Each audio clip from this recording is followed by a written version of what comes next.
I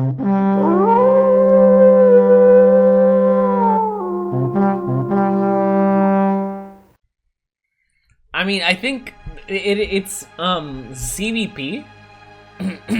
So like Pax is going up against the Protoss, which kind of always favors the toss in a way, especially the PT, because it's gonna land on a Protoss, and I think that the third lane Protoss can do really well against Terran, right? It feels like the Terran, especially with Stalkers, they can just beat the Protoss very easily. So it's gonna be up to the Zerg to try to prevent the stack, but Pax is a very unconventional player. We've seen him come up with really weird strategies so far, like he went mass mutas against Terran and that actually ended up taking the game. It's because of that. We saw some triple stack action going from them. So they do unconventional plays. I'm very curious to see what's gonna happen. Count out Raul here. He was my old teammate from the last tournament. Definitely a very strong pro, so I wouldn't be surprised if he tries to do something to prevent the stack. But it's not really on him. It's it's more on the Pax's side than anything, because the Pax is the one that has to do either clean his wave or do enough damage to Readout's wave where Raul is able to clear. We might have a double tier 2 from the top team here, with Pax already tier 2 and Nedved now beginning to at least soft tier 2. There you go, there's the cancel from Ned. Okay, Pax hasn't committed to anything yet, but he is T2, so maybe we're either gonna get Ravagers or Hydras, very likely. It'd definitely be interesting if they... Okay, yeah, mass Hydras, so not men with guns. It's now bugs with acid.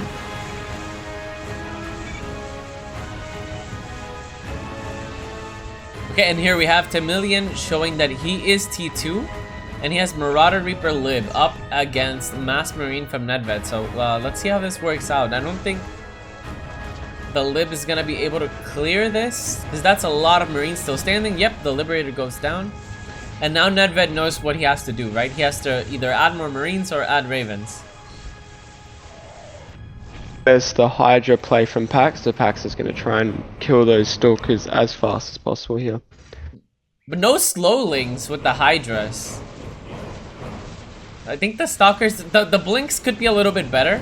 Like I think if you do the manual blinks instead of the auto blinks, it's a lot smoother, or just blink back in general.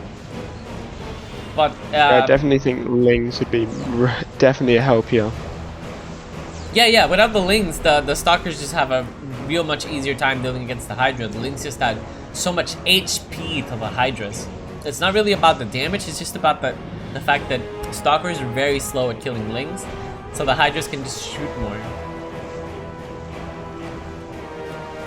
Okay, now Nedved is having to deal with a huge leak, and Temilian has Mass Reaper. That is gonna clear the Marines no problem. Also, welcome, Thunder. Hey guys, I just slid in here. Sorry. It's okay. You're I'm just gonna say I'm glad to see a non TTT game. The 6 Terran play. Definitely not the most exciting to play or watch. Thunder, you mainly play Zerg, right? So this must be a happy refresher for you, seeing some fellow Absolutely, Zerg yeah. Yes. And I'm just curious to see if Ned's gonna protest the Raven change by not going Lib Raven at all the rest of the tourney. I think he might. I think he's playing Bio, and he's like, oh no, I'm not winning this. Screw this. Libs Yeah. it is. I think the you're rest right. of the match. It's like I tried to game number 1, didn't work. It's Libs from here on out.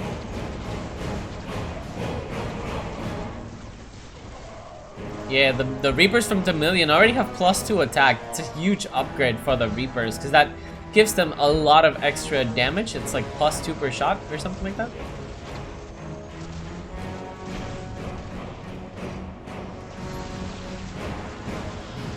Okay, and PewPew is already attempting to beat the Hydras head on, so he's not even trying to stack, he's just trying to win outright his wave. He's adding Sentry, so that kind of blocks the ability for the Stalkers to be able to blink back.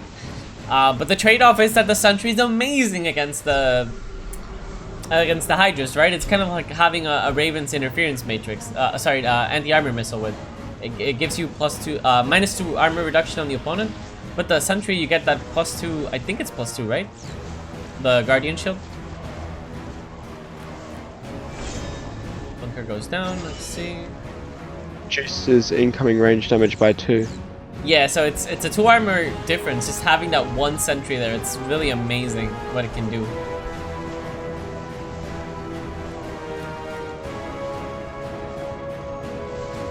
And I really do think that go ahead. that Roach is not the right call rather than going into some slowlings to tank, because the Roach will die very, very quickly. Yeah, Stalkers don't trade that poorly against Roaches. Like, I think Stalkers trade a lot more poorly against Lings, where the Lings don't really kill the Stalkers, but the Stalkers don't really kill the Lings either. Like, they take their sweet time. And having the Infestor early just gives PewPew the chance to now go into Disruptors, which is the next stage in technology, or should be for PewPew. I think he might be like abusing the fact that PewPew doesn't really like to go Disruptors. I barely see him go Disruptors. Like, I think he likes his T1 Mass Stalker kind of style. But against Infestor, you kind of just have to, right? Like, it's so tempting. He's putting it's like a bait that he's throwing at your face with the Infestor. Like, screaming at you to go Disruptors. I wouldn't mind seeing a few Ravagers out of packs here to just try and help, because he's already going to pin them in place. Why not throw in a few of those bios to start dealing with some more significant damage? Okay, I'm not sure about the Sentry front from PewPew. The Sentry dying and not really contributing anything because it's front. I think it makes more sense for it to be at the back, or at least, like, if you're gonna have it front, then you need some Zealots or something at the front of the Sentry, because it didn't really do a lot of shielding there. It just died first. Yeah, at this point you're not really counting on the hallucination to do anything, so you just want that shield to reduce that incoming damage. But as we say that, the armies are starting to look just way bigger for the bottom team, right? Like, the middle advantage now is synced in for a long time, so they just have more units, right? Like, you can see this Temilian just having more bio than Ned, even though Ned is basically mass bio, and also the bottom lane is kind of the same thing happening, where the bio is already bigger than the toss, so the bio can just clear the toss, and it's really up to the toss to try to figure something out. And now PewPew with the Disruptors. Okay, amazing. Triple hits. Okay, so you guys want to talk a little bit about the Disruptor changes? What are your thoughts on it?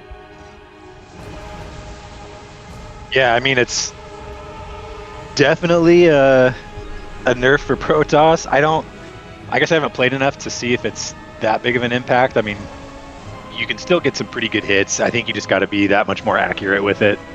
Because obviously the radius of the splash is not as much, so. But yeah, I think I need some more time with it to give a further opinion. What do you think, Nova? Well, B first. I want to hear B first. Oh, okay. As someone who's playing mainly Terran and Zerg, I think, like, you can put them off for a certain extent, but I feel like if those who are still good at aiming them will still do a lot of damage, this might be 1 or 2 Marines less. I don't think. It'll definitely hinder those who are less accurate, but for those who are as accurate, they'll still be very lethal. And I think the cost reduction is good too. It's a good balance. I think you guys are trying to say the safe answer. I think it's a less detrimental nerf than the Ravens are to Terran. I just think those Raven turrets they're just so soft now. I mean, Lings take them out easily. Even Ravagers, normal attack can get them down pretty quick. So I think the Raven nerf hurts more than the Disruptor nerf. Okay, so I'll give my thoughts on it. Disruptors, I played a couple Protoss games on public lobbies, and I gotta say I really like the Disruptor change, because even though the Disruptor Nova is smaller, since it's 25 mil cheaper, you can just get more disruptors. It's like before, on most waves, I could only get 1 or 2 disruptors. Now in those same situations, I can get 2 or 3 disruptors. So I'm just being able to just make more. And it's really also good against like the planetary fortress. It's not bad against other things. Like, I think you can just add so many now. It's crazy. And I really like the value of the disruptors that you're able to deal with now. Because you can just get more than you could before. I'm really liking the changes. Even though the radius is smaller, I don't really care if I could get an extra shot off. So I think it's really fun to play. And as for the Raven changes, I think that the changes for the turret, even though it kind of feels like you made the Ravens a little bit more niche, in the sense that the turrets used to be able kind of be good against anything. But now it feels like it's only good against air, which I think was kind of the intended target. Like, Raven's turret shouldn't be killing bio, because that doesn't make sense. And I think we're kind of seeing that. And the Raven change for the cost also kind of applies the same thing for happened for the Disruptor. We're now in situations where you could only get 1 Raven. Now you're being able to get 2 Ravens or 3 Ravens. And since it has so less upgrades to make, you can just get more Ravens then. But it has felt kind of weak. Okay, no siege coming out of Nedved there. Kind of just letting the libs fly off. Okay, hold on. Really interesting. Let's see. The disruptor shots do not land that well. I think one of them missed. 5 kills, 5 kills. So 12 kills on total on all the disruptors. And yeah, it's gonna be good enough though. The army from Raul is still good. Okay, yeah, but I was saying, so the Raven energy, I think it's also like hurts a lot the Ravens, because if you're losing, then you don't really get as many abilities off as you could before. Just having that 25 extra energy, I think was nice.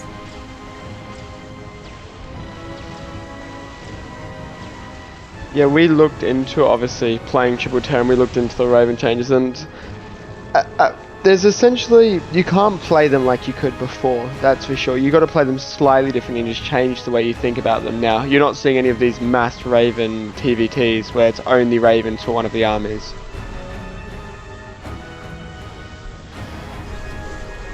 I think it'll be apparent in the next couple of matches who's played with the new Ravens and who hasn't in regards to TVTs, but outside of that, I think they still are definitely weaker in TVT, but I don't know, I think against Protoss they'll still be very niche, and against Zerg they'll still be very niche.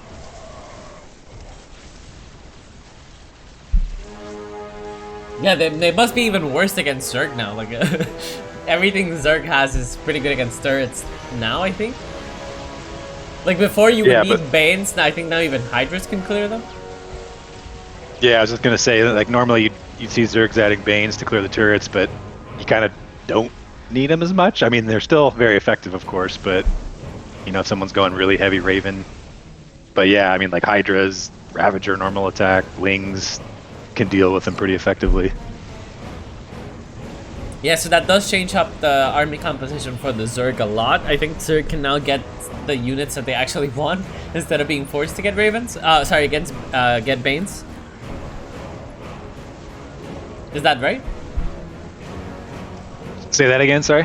The Zerg can now get the units that they want instead of being forced to make Banes. Yeah, of course. We were joking earlier that the new meta in PvT is Adepts versus Ravens. So you just have them. Okay. Game 1 is won by the bottom team, so Shadow Crows takes game number 1. Okay, we got game number 2 loading up, and it's gonna be a repeat of the last one. And it's Pax again on the Zergs. I'm very curious to see what, you know, that team has decided that is the best play for the Zerg. Because I do think Nedved is talking to them and, you know, telling them, it's like, hey, Pax, that Zerg opening maybe didn't work. I'm not sure how much Nedved knows how to play Zerg, because he always plays Terran. I don't think he ever picks the bugs. He likes the men with guns better, or maybe the chips. So we do see Lings out of Pax this time.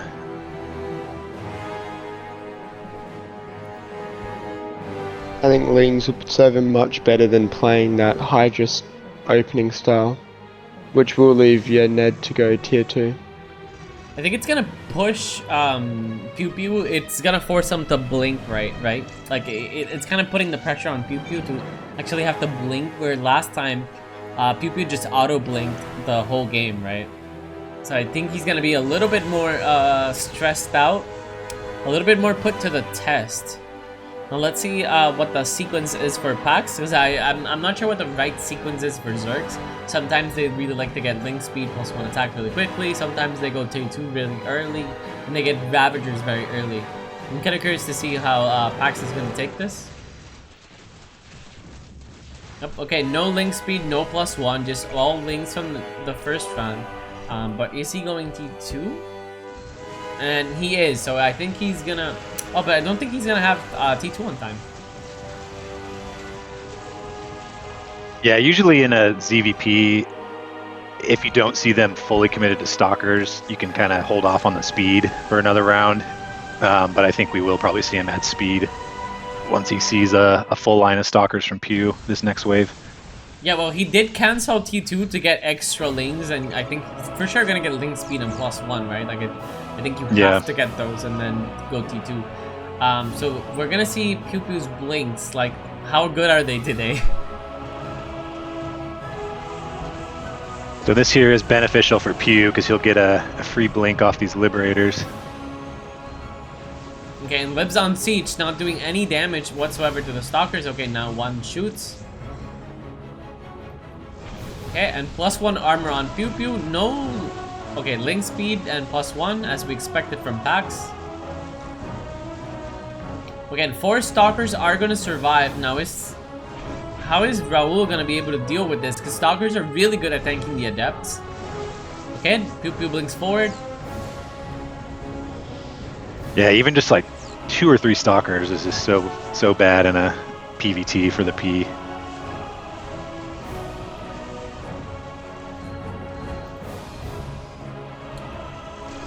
Okay, now Nedved is going to try to stack Libs. Let's see. Okay, but Temilian is kind of ready. He has 2 Libs. I don't know if 2 Libs are going to be able enough to clear all these Libs. I mean, 2 Ravens to clear these Libs. Oh, but it is going to be enough. Actually, those turrets, my god, deal so much damage.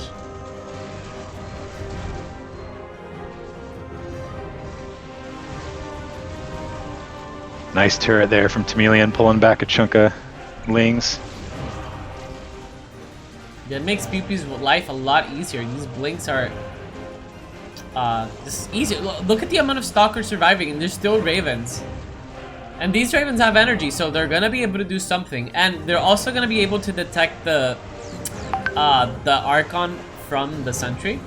So that's also being denied. And Raul's just gonna have no chance at clearing any of this.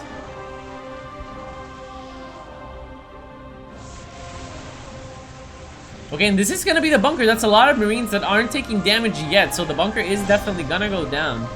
Now, Nedved has to stack this wave ideally.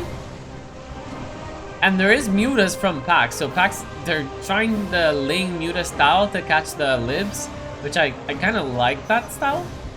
But let's see how well it's executed, because just 1 Lib surviving is not enough to deal with the mass Stalker out of PewPew.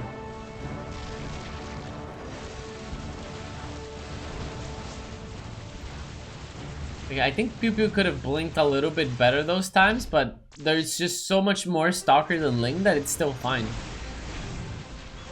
So Nova, when there's like a big PT stack, and then you have the other team has a PVT, do you think it's better to go T2 quicker and start adding disruptors or storms, or we see like Raul is still T1, looks like he's adding more adepts and stalkers? I think you have to go. You kind of are forced to go disruptors a little bit, but yeah, it feels so bad either way. Like it feels really bad.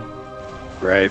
Because if you max adepts, and there's like even one stalker leak or a couple stalker leaking, it's just so good against the adept. It just completely turns the tide in the Terran's favor. Like the Protoss advantage is so small over the Terran. Just a couple of stalkers can really throw it off because it just negates the adept DPS. So you kind of do And want good disruptor shots, but this is just like the worst situation. You got, you know, just a few lings running into the stalkers, which lets them sit back and just get a full stack with that next Terran wave. yeah, no. Right now we're getting to see the Dream PVT, right? The Dream PVC, sorry, and TVP. This is what you want as a Terran. You want to go against the Protoss with some stalkers leaking into your wave. And there's just no chance for Nedved to stack. Yeah, I'm sure he's noticing those turrets are not occupying the Marines for nearly as long as they used to.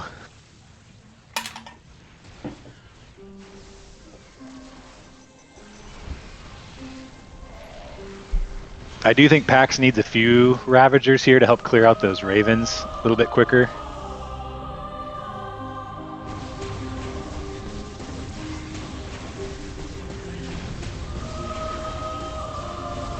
I wish PewPew would add attack upgrades. I think it would be really good for him right now. He has a lot of stalkers. He could get an attack upgrade. But instead they went for gas, so they're really they're trying to take the mineral advantage. That's his statement. Okay, yeah, the disruptors are not doing a great job because Readoubt already has Widow Mines.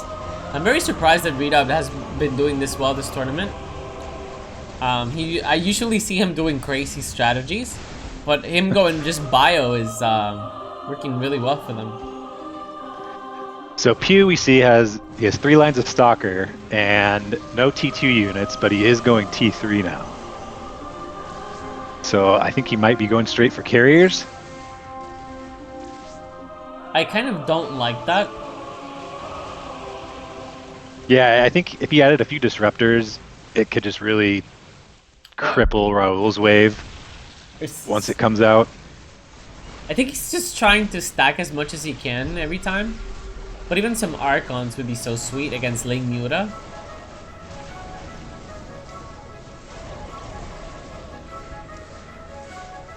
Oh, the disruptor shot, man! It was completely denied. Raul was gonna get like 6 or 7 stalkers, but the Widowman showed their face and they just attracted the disruptor shot, so it did not land. And now PewPew is going to get that chance to stack with Reed. The stalkers from PewPew is now below Ned's lips, which is kind of funny.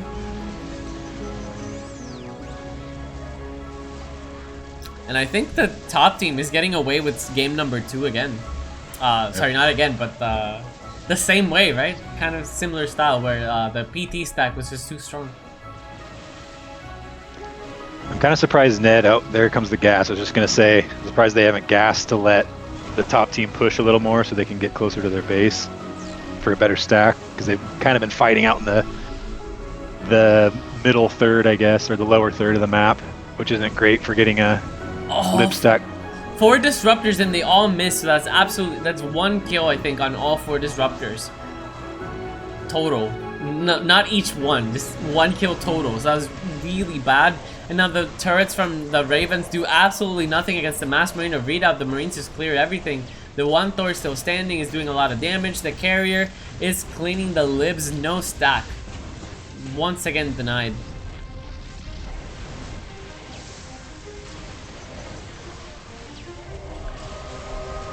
You know, the anti-armor missile, when you're a Protoss, it doesn't feel like it makes a huge difference, because I don't know, like +2 attack on the Stalkers is not...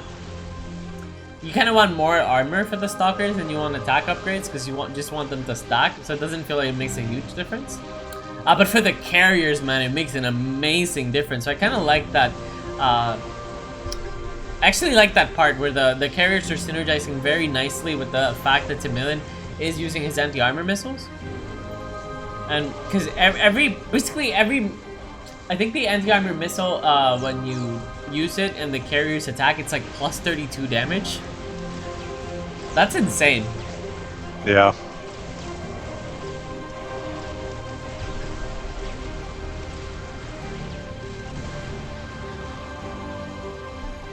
Okay, these are +2 libs against carriers that only have +1 attack, so the damage upgrades aren't really there for the carriers, so they're still not as good as they might be.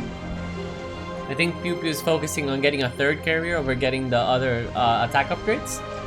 And I think the attack upgrades are a little bit more important than the 3rd carrier, because the carriers go from no damage to like max damage when you get the upgrades. So I think Raul is going to want to move front here pretty quick, because they kind of are getting a push, and he's still in rear. Okay, Raul's disruptor shots are just not landing today. 0 kills, or sorry, 1 kill over the 4 disruptors again. So they're really not landing. He's not getting the money shots that he needs. So maybe we're seeing a little bit of that disruptor nerf happening here, right? Where the radiuses are smaller. Because Raul has not been able to get these disruptor shots landing where he wants them to.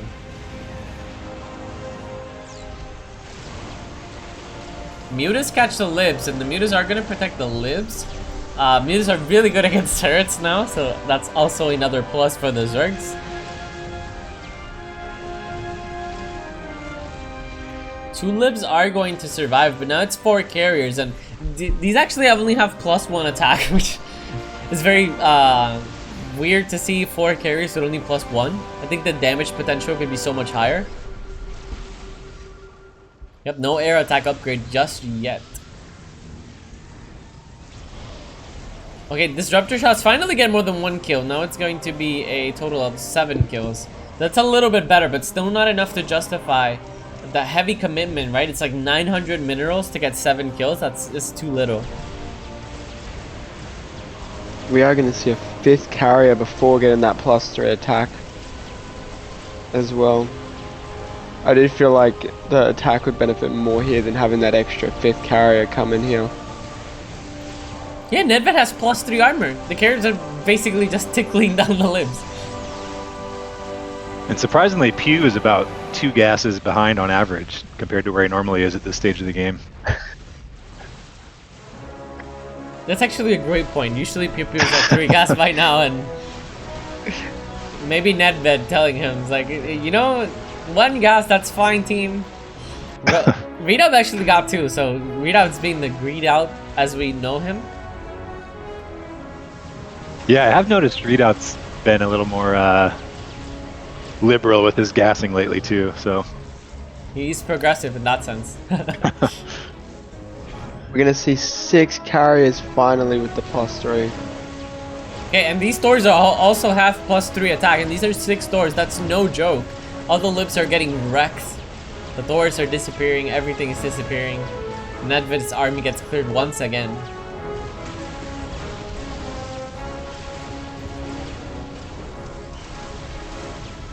And look at this. You have 4 doors as Temilian going up against a Zerg. That feels so good. Like, when you have Marine Thor Widowmine against a Zerg, I think it's a very easy matchup. Was he one of the Thors actually Javelin Thors? I wonder if that was on purpose. It does look like it's been left still on the Javelin, so possibly just to help deal with those mutas. Okay, and Raul adding Void Rays, but here I think we're seeing why Void Rays, you know, just Void Rays getting wrecked by carriers. When you have less Void Rays than they have carriers, it's usually a bad sign.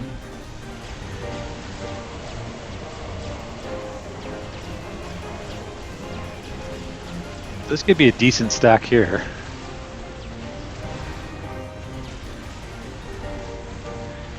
Okay, that's a lot of libs surviving. That's 6, 7 libs. And the mutas are gonna catch, but that's a lot of Widow Mines from Temilian, but they don't really go off. That's actually a stock happening right now. Is this the turn back? PewPew has a lot to clean. We got a Thor living too, so that'll help a bit with those carriers. Okay, we see a blink front from some of the stalkers, kind of forcing the libs to siege there, but I'm not sure how much that is doing. A lot of the carriers are going to survive, so stack happening from both sides at the same time.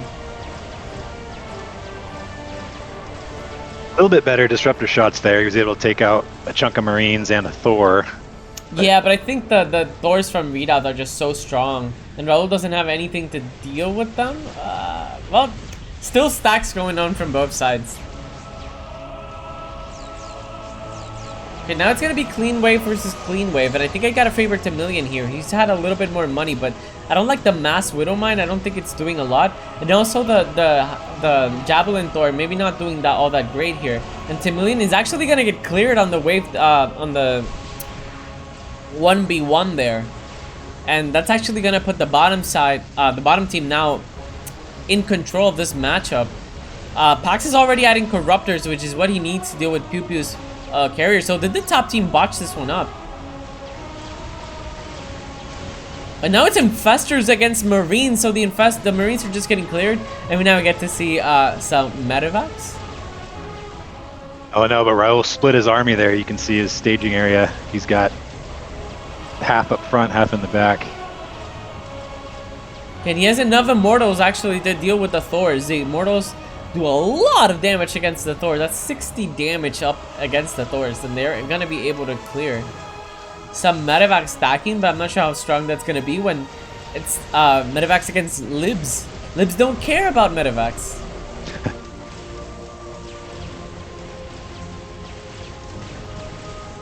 Okay, I think PewPew has to come front as soon as possible. He's gonna survive. He's gonna stack some what? Did anything survive? Okay, only some medevacs, but there is no bio unit. So maybe the medevacs also here aren't really contributing that much to the fight. And now Pax is at the point where he has so many Corruptors, man, that Corruptor Muta is actually pretty good against carriers. You really want some Archons there to help deal with the Mutas. Or some high Storms.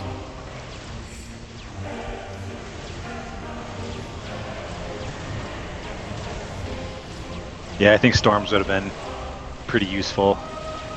Probably even like 5 minutes ago to help clear those Mutas out a little bit quicker. Because like you said, those carriers are just gonna try to clear out all the Mutas, and the Corruptors just kind of sit back and pick them off. With the new changes, by the way, to those Raven turrets, now you get Immortals that will only need two shots to actually kill the Raven turrets. So Immortals are really, really strong against those Raven plays.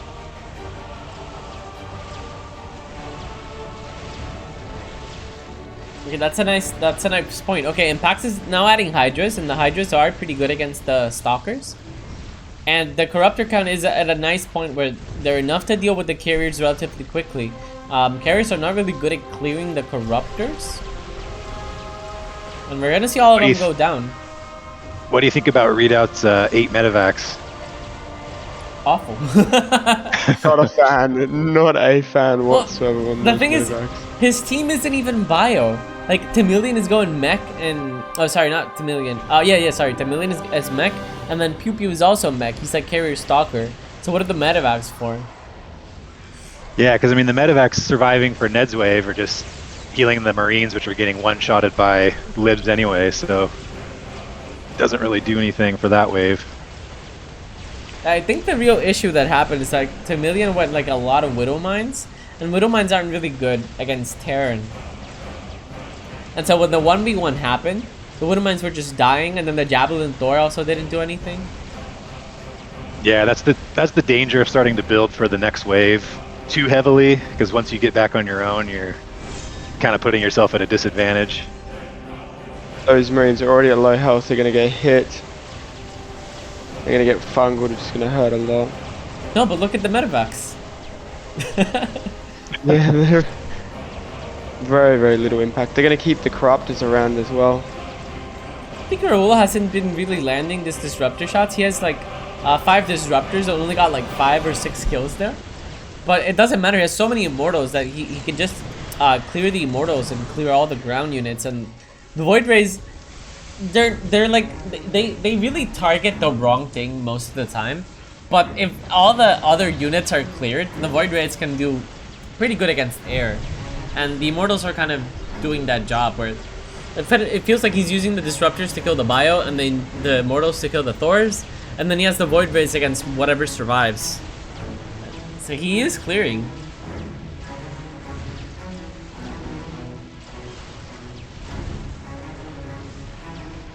So Pax is T3 now. He's got 3/3 upgrades on his air. We don't see any Vipers yet.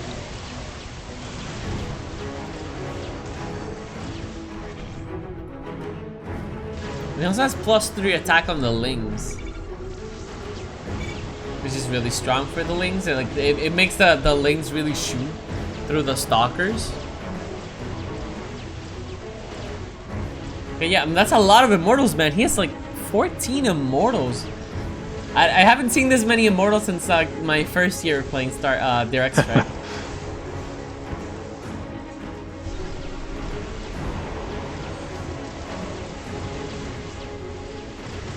Another thing to note is bottom team all now has 2 gases, whereas there's only 4 gas total for the top team.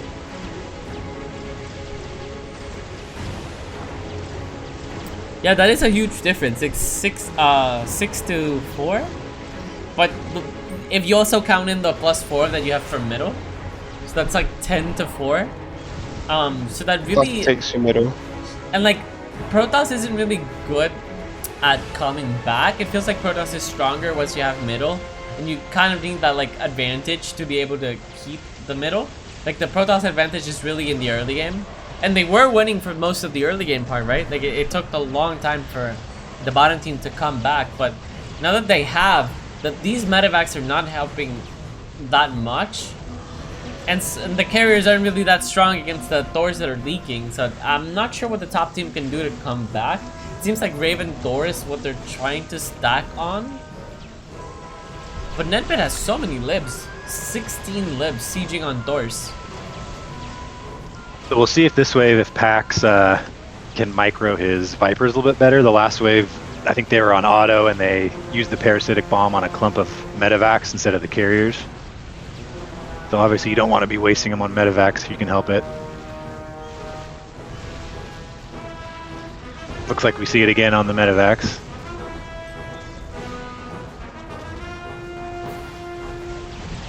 Paxis has so many mutas, man. He has two full lines of mutas, and he's adding a third one. Oh, it's gonna get double fungled on the Marines. That's gonna hurt.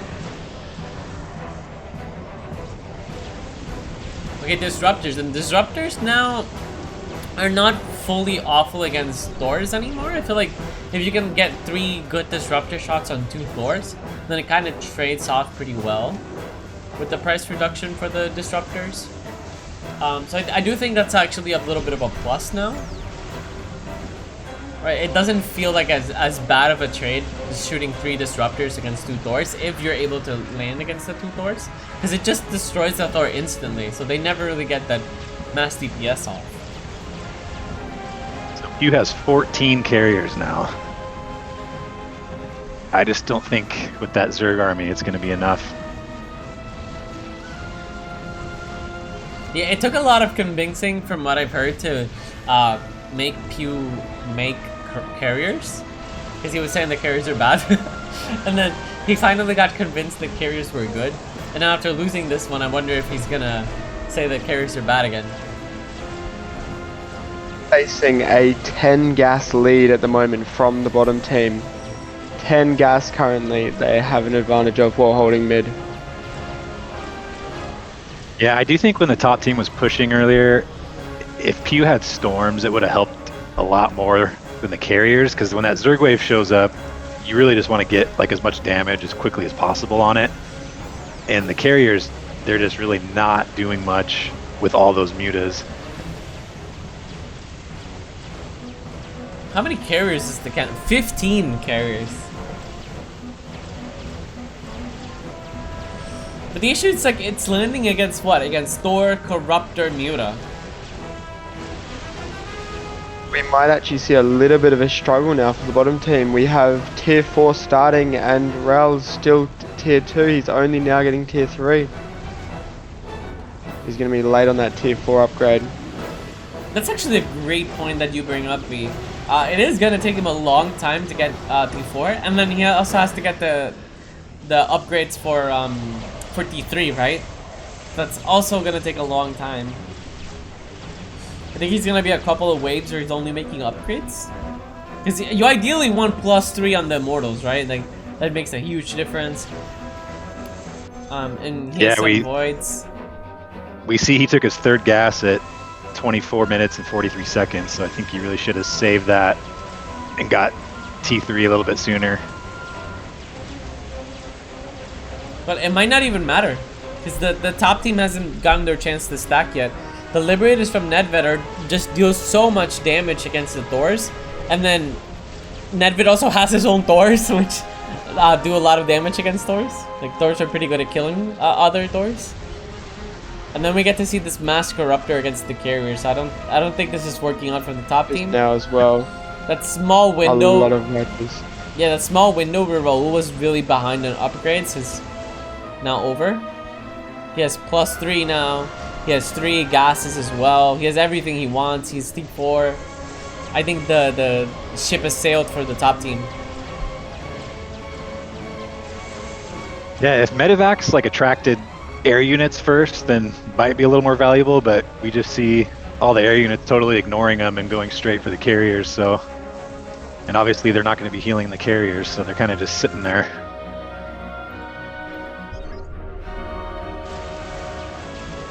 Okay, Nedved is now getting tier 4. I think this will have an impact for sure. If he's not, that upgrade impact is going to make a difference. They're now scanning Readoubt, seeing that he's only on 2 gas. So they do have definitely got that mineral advantage at the moment if they can keep pushing. And they did also see the 2 additional medevacs from Readout's earlier 8.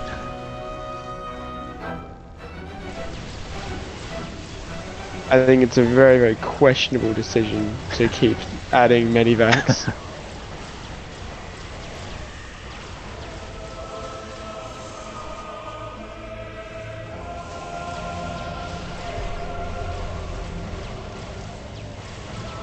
I wouldn't mind seeing Temilian move some Marines in front of those Thors, because with all of these Immortals leaking, you don't particularly want the Immortals going straight into your Thors.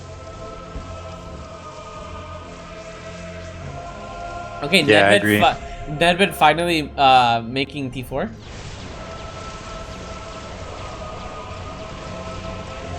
And you can see the Thors, they just have a higher attack speed now, and Thors with higher attack speed are just... it's just crazy, right? Like, it's a nightmare to deal with. Yeah, Thors and even Marauders, once they get the T4 upgrades, are just so devastating.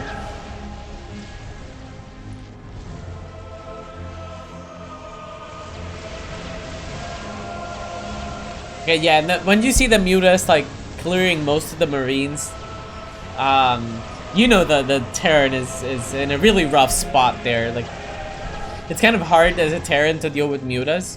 You kind of want either really good Widow Mines that go off, or you want like a lot of Marines to be able to deal with them. So when you see the Mutas clearing the Marines, like that's a really bad sign.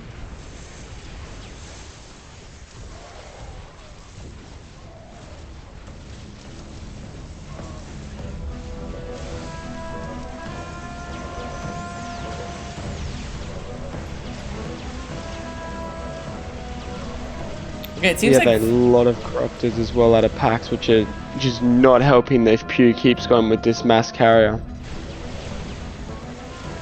he's almost he's almost at 32 Corruptors. So there's almost 2 Corruptors for every carrier, but which doesn't sound like a lot. But you also gotta add the fact that there's Vipers, there's Thors, there's Mutas, there's like a lot of other things and there. Okay, now are we gonna... Okay, the Corruptors are shooting the Medivacs instead of being on the Planetary Fortress. So the Planetary Fortress is gonna survive a little bit longer. We found the use of all those medivacs. Distracting Corruptors, who knew?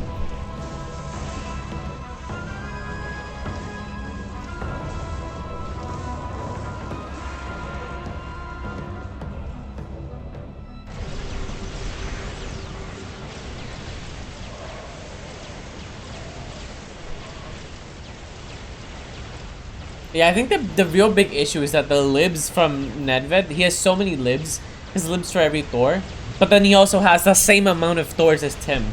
and so I think that's been the real big issue that's causing them not to be able to stack. PewPew finally adds High Templars, which is nice, but the High Templars are being enough to clear the mutas, but then there's so many Corruptors, man. Look at this. The carrier's just disappearing. Those Corruptors just do so much damage versus those massive carriers.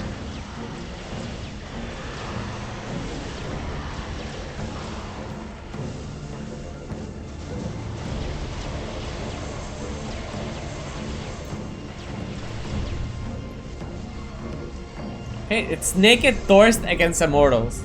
And it's that's really bad, really bad. There's so many Immortals, man.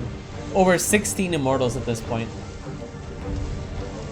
Yeah, I do agree with what B said earlier about getting some bio in front of the Thor, because Readout does have medevac stacking, so they could kind of, you know, be healing the Marines while the Immortals are shooting at them. Even some Hellbats. At the very least. Hellbats at the very back. Hellbats are like so cheap and they have so much HP, and they pair pretty well with the medevacs. I would like to see him maybe add some Hellbats at the back, but we're already at 32 minutes, so this game is very close to being over. The mineral advantage is that it's no doubt in favor of the bottom team. They've had middle for like over 20 minutes at this point now.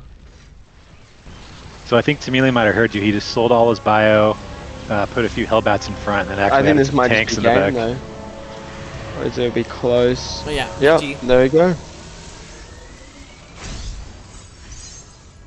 Okay, and Shadow Crows, Raully Peaceful Godzilla takes game number 2. It's actually very interesting because they didn't want this matchup, and it seemed like it favored them last time. It favored Shadow Crows last time, but they managed to turn this into a win. Very nice for them. Okay, guys, we have the next game starting, and it's going to be PTT against PTC, so both teams switching it up, and we're gonna see some interesting matchups now. Ones that we haven't seen that often before in this tournament, where it's gonna be PvP and a CVT. So some unconventional races. We've been seeing mostly Marine Printer races, but now we have Protoss and Zerg, and a PvP mirror of all things to watch. It's very fun. I don't think it's a matchup set in stone necessarily. You can do some crazy builds. There's been some Zealot openings. There's been some T2 openings. Some very funky styles. And of course, the Stalker Blinks, which comes down to a lot to micro. And it's always a decision on how many Zealots you want to make. So I feel like it's always an interesting one to watch, because you never really know how the teams are going to try to one-up each other. And we can see PewPew with a Sentry and a Zealot, so he has his own take on PvP. He kind of plays very differently from what other players do. And the strength of the Zealot Sentry is that you are able to clear just Zealots. As you can see, PewPew does take the middle, but the disadvantage is that later on when you want to blink all your Stalkers, you don't really get as many Stalkers at the other side, so like the blinking part is a little bit harder. But you do take middle the first wave, so that's really good for them. I think I personally favor Raul's mass stalker compared to adding in the Sentry and the Zealot, because again you're hindering your blink, which is kind of the forte of this. If you can blink back and get into that Terran's support, you can just win and you can get that hard stack going.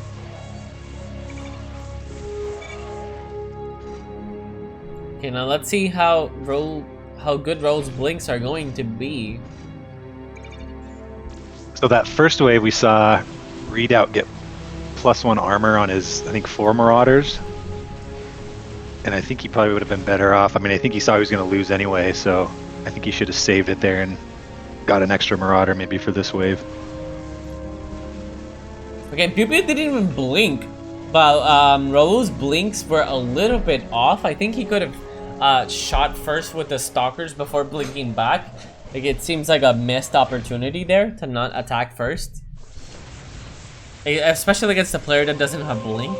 Like, you really want to abuse the fact that you have blink. But let's see, only 3 Banes from Pax, and this is a lot of Marines.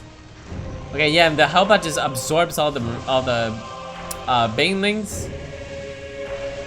But The one Roach did tank a lot, but yeah, the Marines from Temilian are still standing strong. I don't think he wanted them to survive, because you can see that he tried to stim to die quicker, and Raul does get a pre-blink off. So that's really good for him.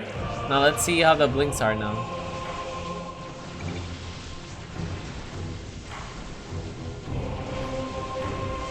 Okay, some Stalkers might survive, but this is a lot of Stalkers from PewPew, and the Stalkers from PewPew are dealing a lot of damage.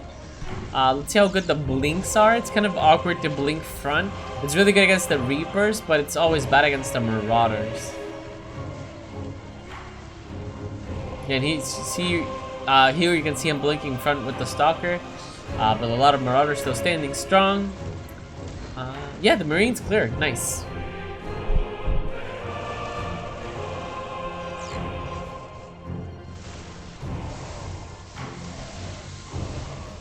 Yeah, how do you guys feel about this Widow Mine? I think at this stage... No, go ahead. Go ahead. I think the problem is adding this Widow Mine rather than adding the Marines is that you're going to let the Mutas move forward, and if he's not careful here, the Zealot will sneak past, and then the Zealot's going to blink back those Stalkers. Yeah, I gotta... I'm sorry, and Thunder, what do you think? Oh, I was going to say, I think at this point, I think it'd be better just to get more Marines to clear out the Mutas, and even maybe like a +2 attack instead of the mines. But, I mean, later he'll eventually need to add mines, but I think now he could have foregone those for some more Marines. Yeah, I agree with that. I think you want to have more Marines than your opponent has Mutas. Like that, and I think that's the real secret. And you could also say, like, okay, maybe it's not great against... It's not great against Banes. We also have Marauders, which are decent enough. But now the Marines are kind of exposed to the Banes. Oh, it's actually gonna still be fine. Yeah, and the two Widow Mines, they do damage to the clumped Mutas of Pax, but still not enough. Maybe they can use this opportunity to stack some Stalkers. I could see that as being a way to turn this game around. So we did see Pew selling his Zealot, but unfortunately he does lose that Sentry with the wave. We should see a stack here. I'm curious to see later, the PvPs, you know, ultimately end up in Disruptor battles too. And last game we kind of saw Raul's Disruptors being not super effective, so I wonder how that will play out later here. Okay, there's an issue where Nedved has too many Marines, and Marines are not necessarily good in the TVT, so he's kind of not doing as well as he should be. But Pax so far has been able to clear Temilian, and now with that Infestor as well, it's getting kind of dangerous. Okay, nice. The Widow Mines do land finally, so Temilian, after a couple waves, is now strong enough to deal with the Mutas. Pax does have his Mutas all clumped up in the corner, which is not great for those mines too.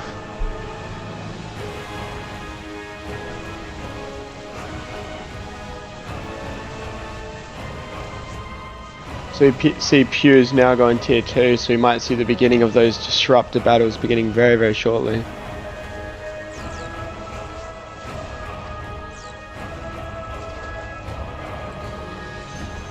Okay, I think, yeah, this is, now we're seeing the issue where even though Nedved has a slight advantage going up in this, he has Marines, but Readoubt just has Marauder Reaper, and Marauder Reaper is just stronger than Marines. And now those Marauders are absorbing a lot of the Bane's shot, they're clumping up the Mutas. It's just Temilian's dream right now. Okay, now Temilian is just adding Marines as well, which is what he needs. And I think Pax is going to have a really hard time now. And Readout's composition, I was going to say, Reed's composition is a lot better when there's a P stack also. It just, you know, kind of prevents the Stalkers from going forward because they're just going to blink into Marauder. And it also just clears them out way faster too. I think it was a missed opportunity from Paxton. They did have those Bane's speed, and a lot of them did get picked off on getting to the actual Marines and Marauders. Even when the Hellbat had died before his wave had arrived, because they were very, very slow Banes, they were getting picked off before they could actually collide with the army. And I feel like that could have helped massively, particularly on those critical waves with the mines. And he finally gets main speeds now.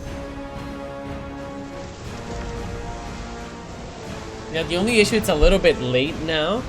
Because Temilian already has the Dream Army. He has the amount of Widow Mines that he wanted. And he's finally switching into Mass Marine, which is exactly what you want against Lane Bane Muta. If you are ahead, you just want to add Marines and keep being ahead, right? Like, it just feels so good to just add Marines and clear Lane Bane Muta for days. Okay, good Disruptor shot coming out of Pew. Gets 4 Stalkers.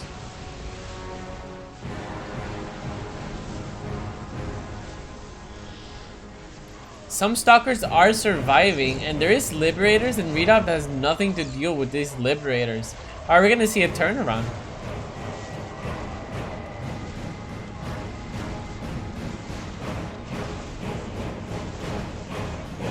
We see a Thor out from Temilian already also. Just before 9 minutes. I think that's too early. I don't think that's actually what you want at this stage. I think you just want more Marines.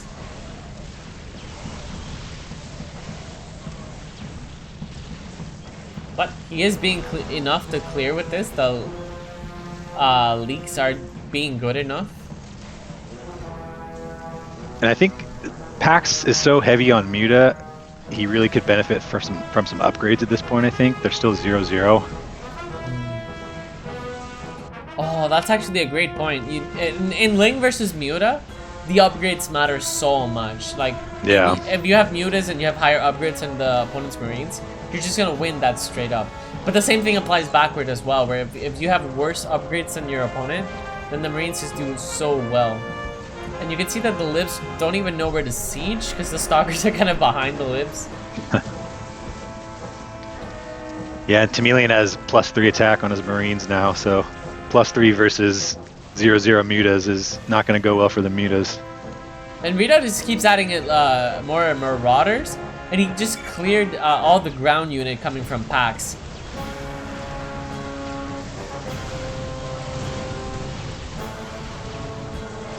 These are +3 Marines against 0-0 Mutas.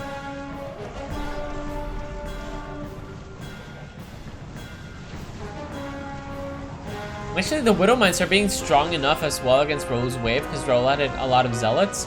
And Widow Mines are really good against Zealots.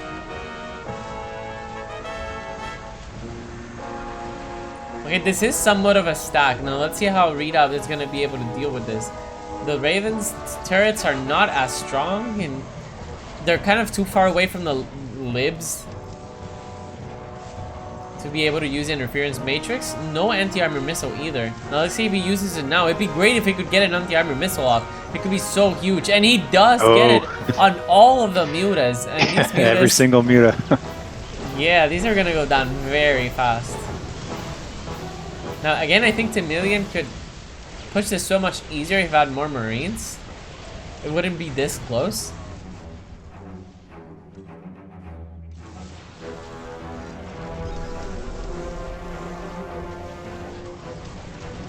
Okay, now we're gonna get to see those disruptor wars that B was talking about. Let's see. Looks like Pew Pew gets the better side of that engagement, but usually at this point it's just disruptors trying to kill each other.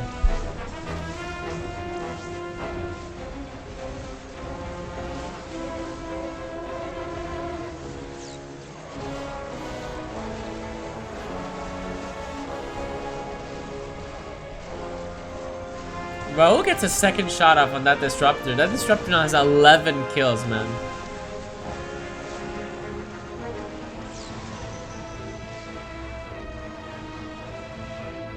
Another nice anti-armor missile from Reed there.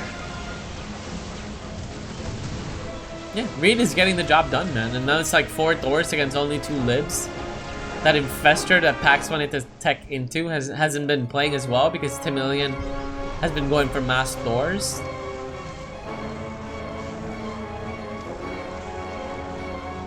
To watch very carefully on Raul on these blink backs now, though. If he blinks back too quickly and those Thors manage to get shots in the Disruptors, could immediately end the wave pretty quickly.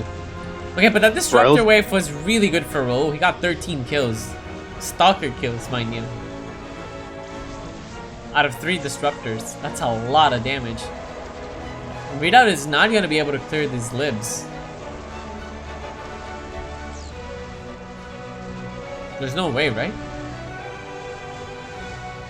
Okay, yeah, the mutas are catching. This is a little bit of a stack. The issue is that all the Banes from packs are dying.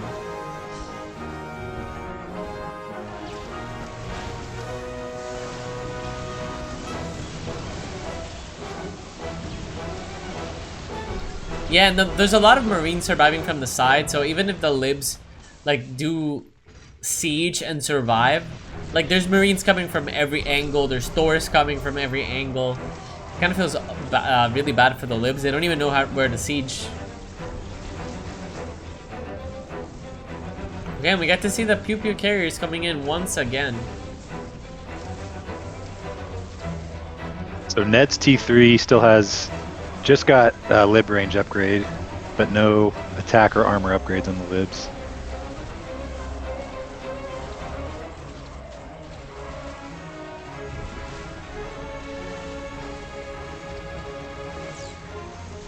But yeah, Readout with not too much to do any damage to those liberators. And he doesn't care. He's just completely ignoring them. He's just focusing on dealing with the banelings from packs. And that has been enough. And the liberators from Nedved are surviving as very long, but then they have to deal with a bunch of Marines, they have to deal with a bunch of Thors, and they haven't been able to do the job so far.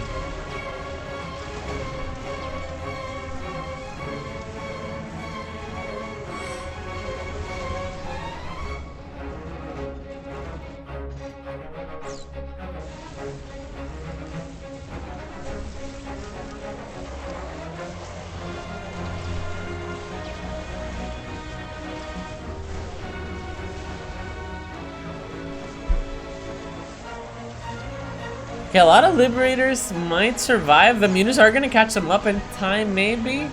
That's a couple Liberators going down to the turrets, but man, you can see the difference is so huge with the turret nerf that the Mutas can just now clear the turrets very, very easily.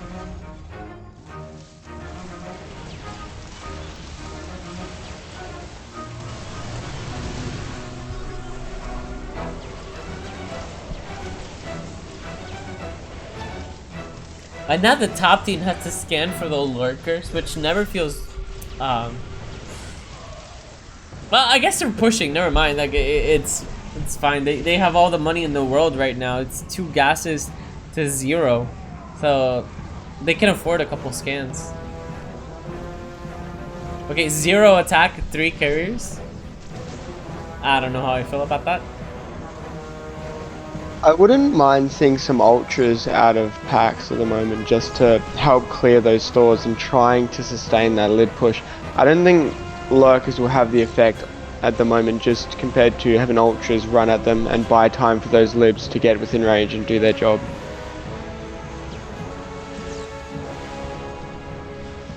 Yeah, I think you need ultras against Thors. I'm not really sure why Pax isn't adding ultras, and ultras are also pretty good against Widow Mines and Hellbats. Oh, but actually, especially with there being mutas, they're gonna get the clear. Okay, maybe PewPew can blink front now, survive, protect the Thors a little bit more. Okay, some Thors are gonna survive, so they still have a shot of winning this. Let's see. Oh, the disruptor shots from Raul are pretty massive. He does get a lot of stalkers dying. I think he killed 10 stalkers there. That is pretty massive. And you can see that the carriers, are they doing their job? They have +3 now. But I'm not convinced that the carriers are what he needed there. Okay, they're still alive, so this is still pretty even. But Readoubt doesn't have a really good army to be able to deal with the Liberators from Nedved. And Nedved is gonna be able to clear everything. Well, almost everything. Some Marines there, but Readoubt is not going to be able to clear this. Some Liberators are definitely going to survive this. Now, Temilian... no anti-armor on the mutas either. They're going to go in at full armor. Yeah, and I think that's crucial because now Paxat's also got +2 armor on the mutas. So, yeah, those Marines are not going to be able to clear it as easily, and the stack happened almost at the 18-minute mark. I'd still really like to see Pax get some attack upgrades on those mutas because the The Thors are now +3 armor. The Marines are +3 armor. Definitely will be a lot more effective. Yeah. I think Pax needs to go into some ultras pretty quickly as well to help, because once those lurkers start becoming a little bit less effective and you end up with, you're essentially, when the mutas survive, unless those Thors are being microed, they'll keep shooting up to the air, and those ultras will get so much value going into those Thors. The good thing about Readout's composition too is he's kind of denying Ned's ability to get Thor because he has so many Marauders. I think they would just take him out to prevent any kind of Thor stack. Okay, but no Shroud, so the Liberator is actually having a great time to clean up, and Temilian is able to get back on this game at the back of the carrier stacking, right? Like, the carriers were being taken down from PewPew. They kind of survived all the way. And so now they get their stack back. It's also the fact that they've had middle for most of the time, so they do have a lot more money than their opposing team. So once they came down to that 1v1, they weren't able to clear. And stuff from the top team just kept surviving and piling over and over until Temilian got his way with some carriers, and he was able to take it. Now Nedved is trying to stack once again, but I don't think they're going to get another opportunity to do so. Mineral advantage, you now have Pew going on to his second gas as well. Despite obviously only one gas, oh sorry, no gas out of Readout. Yeah, but I think Nedved was mostly stacking on the fact that Readout had no anti-air, but now Readout has anti-air. So I don't think Nedved is going to get that a chance against to be able to stack on no anti-air. Yeah, I'm not sure I agree with this. The carriers play out of Raul. You're going to be fighting more carriers than what you have, and you're going straight into a Thor leak. Causes serious problems. Yeah, and there's no way he can get more carriers than your opponent, right? Like, they're on minimal advantage. So it's not like you're gonna get ahead on a carrier count. You can't be really doing the same unit as your opponent. I don't think it's gonna work like that, right? And also, okay, never mind. It's fine.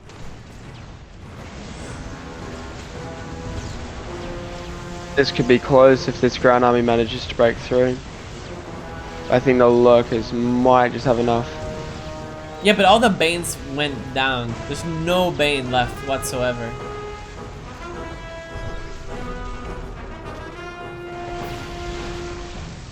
You can see that the mutas kind of go first. They die to everything. And then there's like this whole massive amount of Thors up against a couple of lurkers and some liberators. That's not a close fight. Might get some good value out of these tanks if they manage to set up and fire upon this Protoss wave.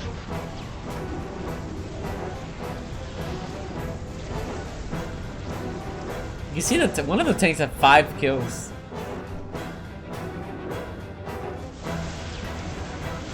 And these are no joke either. These tanks have +3 attack, so tanks really benefit from having that +2 upgrade. You can see that they one-shot the Marines. But +3 is pretty sweet as well.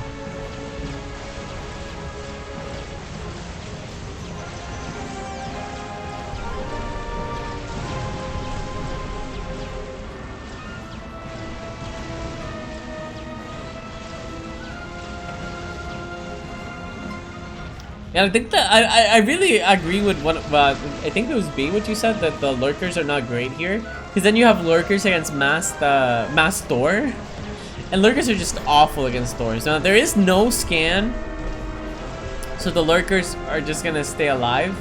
But I'm not sure how strong a couple lurkers are gonna be against mass carrier. Yeah, I do believe the ultras perhaps would have been the better choice, and they would have done a lot better against those Thor waves and helped swing that kind of balance when you have those mutas carrying through.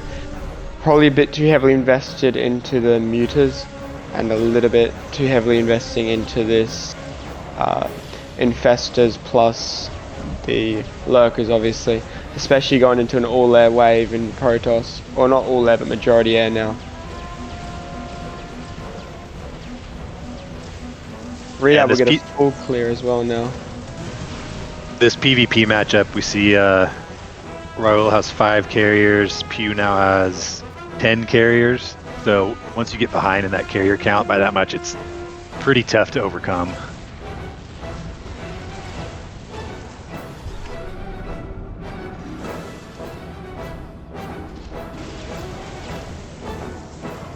I wouldn't have minded seeing a few perhaps sentries out of Raul to help even up and reduce some of those carry damage, and then perhaps relying more heavily on some stalkers and some ground-based anti-air rather than trying to contest the carriers himself with his own. Dude, the carriers don't even make it to the other carriers. Like, all the carriers get cleared before PewPew's carriers even get there.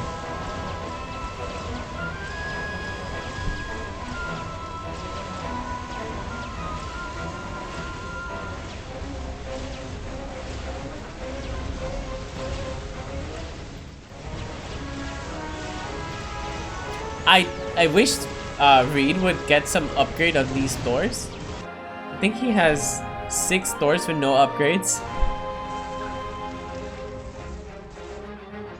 So maybe a 3-3 once you have 6 doors is a good idea. Yeah, at least damage. I mean, when you're there closer to the Nexus, you just want to hammer out some damage and then not necessarily die quick, but don't want to let him stack either. Especially with Readout slamming into Ned's wave, often right upon the Nexus, wouldn't mind seeing that extra damage against those Liberators, helping take them down as quick as possible. Yeah, top team is just so far ahead on gas now. I think it's looking pretty dire for the bottom team.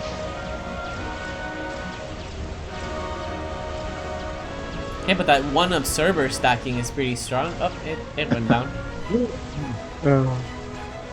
Yeah, see, the almost no libs are surviving, and as these Thors are coming through from Readout, if they had upgrades, I think this perhaps ended almost. Most of the mutas are dying with this wave. Yeah, the upgrades for the Thors, the armor upgrade is so good against Hydras, it's so good against mutas and Lings. I really would like to see him also get that +3 armor. I think it makes such a huge difference. And the +2 attacks do make the Thors be able to clear everything just that much quicker. I think Thors are one of the units that benefit a lot from upgrades. And we're also we're already at the almost 26-minute mark. So we can see players already getting their tier 4. Some a little bit later than others. I wouldn't have actually minded seeing Pax bring out perhaps a Swarm Host or two just to help distract those Thor's fire from Raul's wave and try and keep those carries alive a little bit longer and just see if he can hold them through. Because even 1 or 2, if they spawn at the right time, might help keep those carries a little bit longer alive. I think Shadowcrow's just gonna walk away with... kind of walking away with this game, to be honest.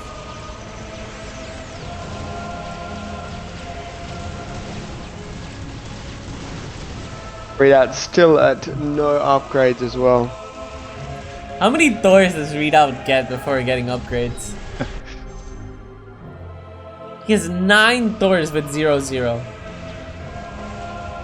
I feel like with upgrades, if he was a 3-3, I feel like he almost would have taken the Nexus with that last round.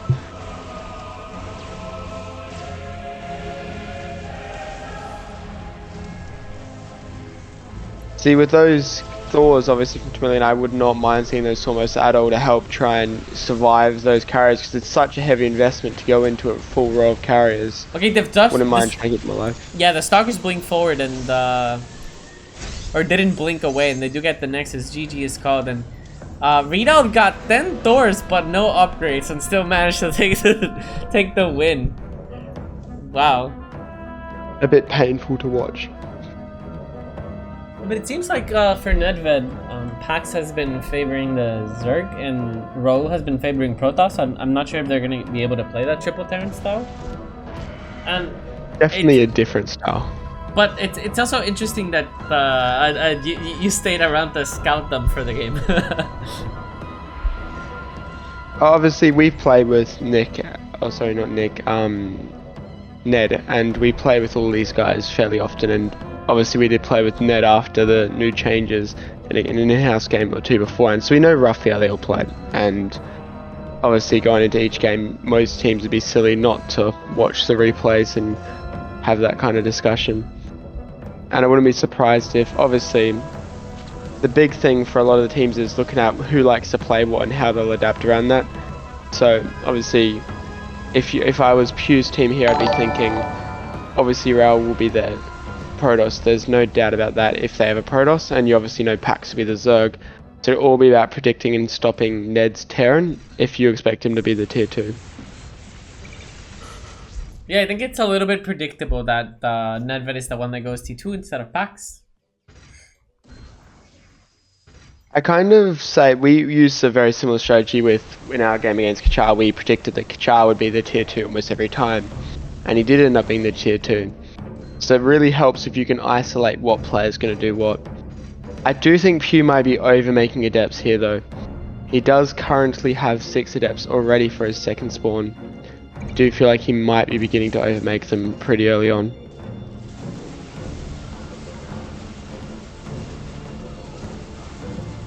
Okay, that's a lot of adepts from PewPew. When he gets a +1 armor, so that +1 armor for the adepts is gonna be huge. Only 2 stalkers, that's very nice. Let's see if he's able to deal with Pax's wave. And yep, that's gonna be a clear. Protoss definitely showing that they have the advantage early on in the game. So they need to abuse this fact, and Nedved is T2. So let's see how he's gonna be able to deal with the Marines. Oh no, the Liberators start on sieging at a really unfortunate timing. So the Marines are gonna be able to clear the Libs with barely any casualties. It is worth noting with that first round, we did not see stim at all out of Pax.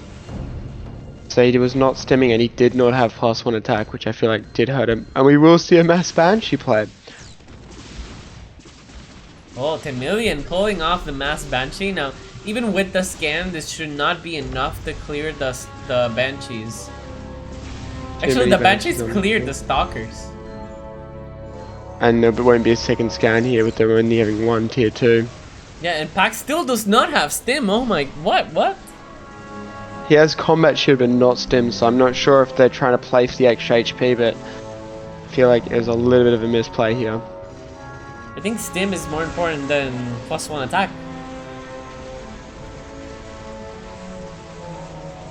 Okay, Nedved now is gonna be able to stack. Let's see how the Marines for Readoubt are gonna be able to deal with these libs. Now, the Marines do have +1, they have stim. And Nedved has no armor upgrade, but 4 Liberators survived at the cost of the cannon, so they really need to push this wave.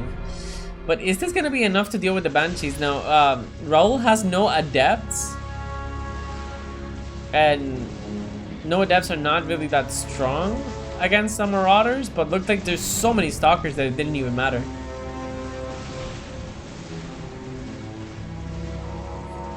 Yeah, I think this stacking Banshee is just going to keep adding up. They need to desperately get something out to deal with that. Yeah, but they needed to scan this wave anyway because of the hallucination from the Sentry.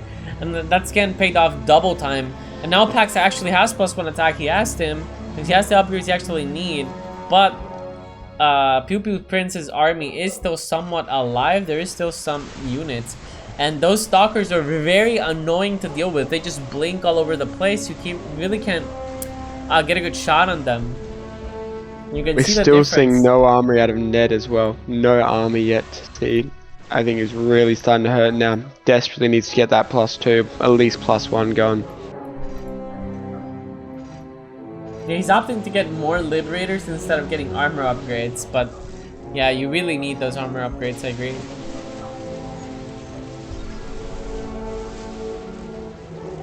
This would be a nice little stack from them. Those Banshees are no longer going to be really getting any more value. Start looking to either sell them or work out how you're going to proceed from here, because I don't think the Marauders are going to be enough to keep them alive. Yeah, and the Stalkers, look at the difference that just having a couple of Stalkers in your wave can do. The Adepts were doing basically no damage that whole time. And Pax's wave is going to be able to clear, even though he had that leak going into him. It's still enough to clear. And there are some Stalkers from PewPew. Now, they're damaged, but it doesn't matter because even if they're damaged, they do 100% of damage. We are going to see +1 gas out of Ned. I feel like he really should be getting those armor upgrades now. He's going to keep suffering a heavy losses to those Marines if he doesn't get it soon.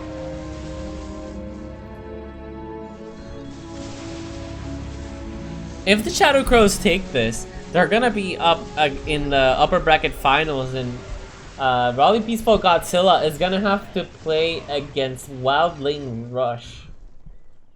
And I don't think that's an opponent you want to be facing.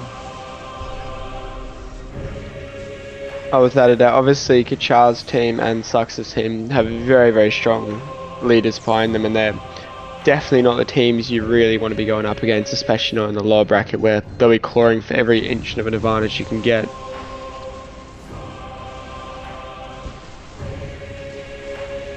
Looks like this is yet another wave where Nedved is not going to be able to survive at all. So only one armor still out of Nedved. I feel like it's very late to be looking at that second armor. I feel like you should have had it by perhaps the 3 or 4 minute mark even. Okay, well, he agrees with you now. He did get the 2 upgrades in a row. So now he has that +2 armor as well. And now he is... Oh, he's still not able to siege on the Nexus. We see Pax's stim on the right hand side as well. Stim had gone off for only a few units. It's a little bit of mismanage on that micro there.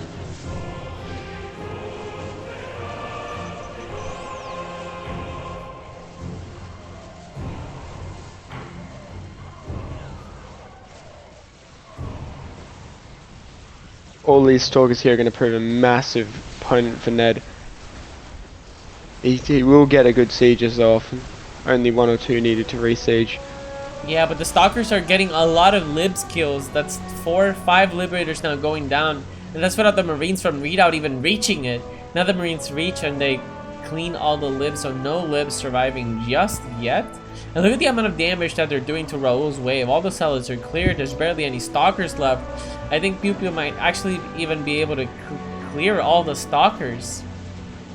Yeah, I think it's time we start looking at getting a sentry for Raul. He really needs that to help tank that extra little bit of damage. At the moment, he's just suffering full damage from those Marines and they do hurt. And Pax has +2 armor. I'm not sure how +2 armor, how strong +2 armor is against Protoss. I don't think it's that useful really. Like, I think you just want attack upgrades and libs. But look at the amount of Stalkers surviving from PewPew. He just keeps blinking back. Yeah, sorry, go ahead. Yeah, without having that Corvid reactor upgrade anymore, obviously being removed with the newest patch as well, you can't anti-armor if you're on the defending side here anymore. There's just not enough energy on those. You can't anti-armor those Stalkers, which I think that Pax would have possibly liked to have done. Obviously, Tank saving up his energy. I think he was saving up for an anti-armor, but without that upgrade, you're stuck at 50. You obviously need 75 for the anti-armor. Temilian doesn't really have any anti-air. He's only on Lib Banshee Marauder. His only anti-air is just more libs. And they're busy shooting an observer, which is kind of funny. But at the same time, there's nothing to kill those libs. So those libs are going to survive into the next wave.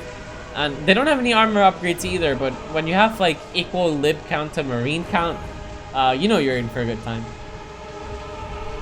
So Pax wasted his energy all firing upon 1 or 2 units on the left hand side that did die early. All of that anti-armor, which I believe was actually left on auto rather than being manually cast, will hurt that little bit more. I wouldn't mind seeing the entire bottom team taking a gas here, because you know you're going to struggle to push forward and getting them at that little bit closer back to your nexus. Having them push that a little bit harder would really help.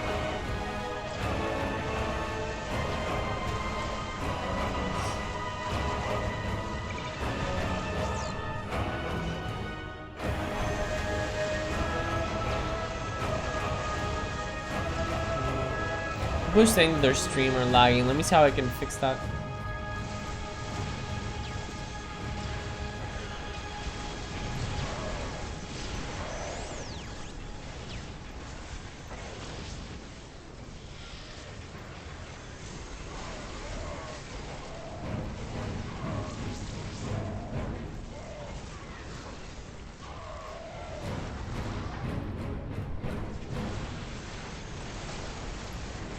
A little bit of missed micro from Ned on the sieges, but we will see finally those Liberators managing to break through that Stalker wave.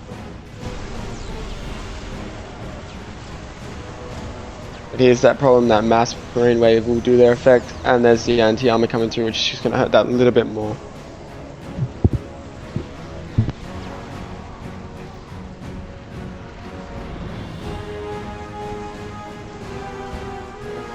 Okay, I closed almost everything except the Streamlab OBS and Discord and the StarCraft, so please let me know if that helps with the lag.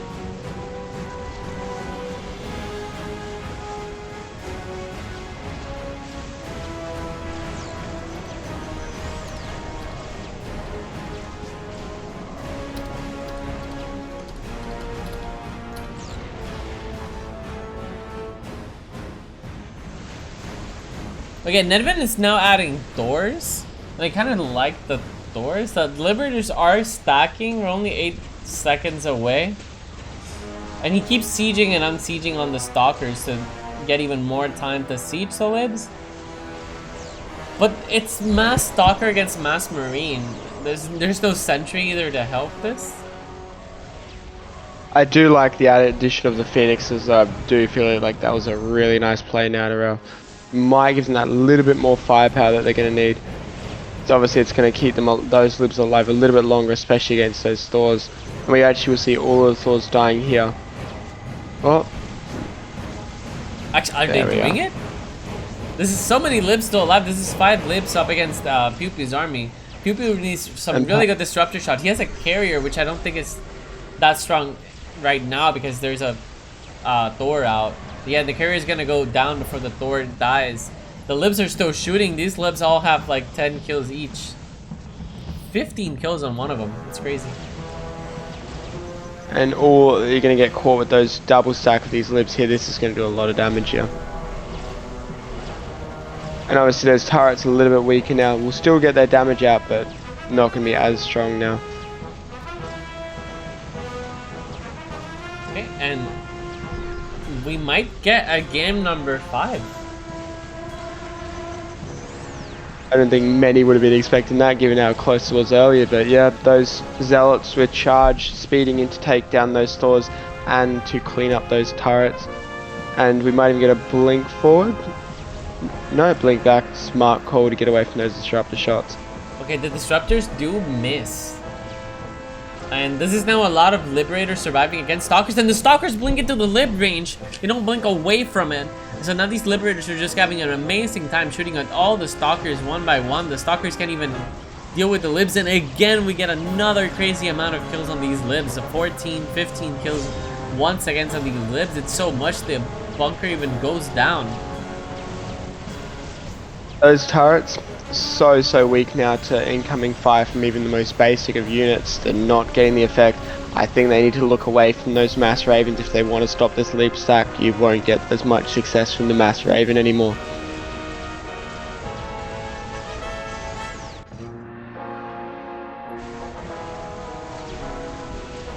Yeah, I think the real crucial difference has been like there's been no Viking, right? Yeah, I think the Viking is a misplay, but I also think that the mass Raven or the Ravens being used to really stop the Libs is also more of a misplay now, because especially with obviously the patch nerf in the turrets, if you get your wave catches up or gets caught up to by another, and you've got those turrets down, they do not last very long at all, which lets these Libs just keep going forward. Especially with Raul having those fast Zealots and having the Phoenixes come up and get in front of them, you're going to end up with these endless stacks almost of these Libs. Essentially, you've got if you compare the styles where you've got Ned, who's he's only got 2 Ravens compared to a heavier Raven style from the top team. Start seeing it's almost the style before patch and then the style after patch now coming through. So what unit would you like to see coming out of Readoubt instead of Mass Raven? I really think he needs to get into Thors, and he needs to get into them very quickly. He needs more than what he's got now. Thors and getting some Marauders to help kill any turrets and any opposing Thors. I don't think he's going to have enough success with those Ravens.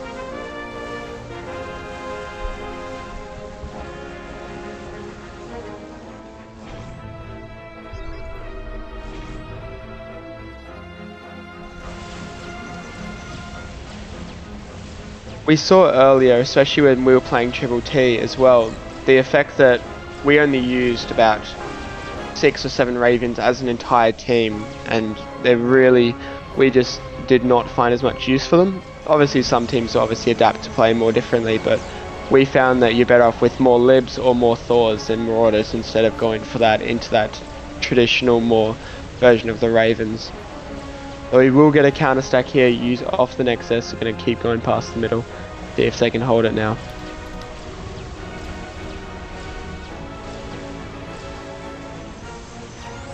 I think I might need to restart my laptop real quick after this game, just because I'm getting reported that there's been lags in the stream. Actually, does the top team manage to stack back again with the BCs on 10th wave? Okay, and there's 5 libs. Good. Yeah, and the Thors are shooting the carriers, so the carriers, funny enough, acting as a meat shield for the Liberators, something you don't see every day. Carriers protecting libs, but the libs are really like high value unit there, with that very high damage output that they do. I think Ned's team will get one last chance off the Nexus to stack here. They're going to need, in about a wave or two, when they finally get back to their Nexus, they'll have to really quickly make a move. They obviously don't have that income advantage like they would have liked, with the top team having the mid for much longer. But they do have a very heavy gas advantage. Right now it's 5-2.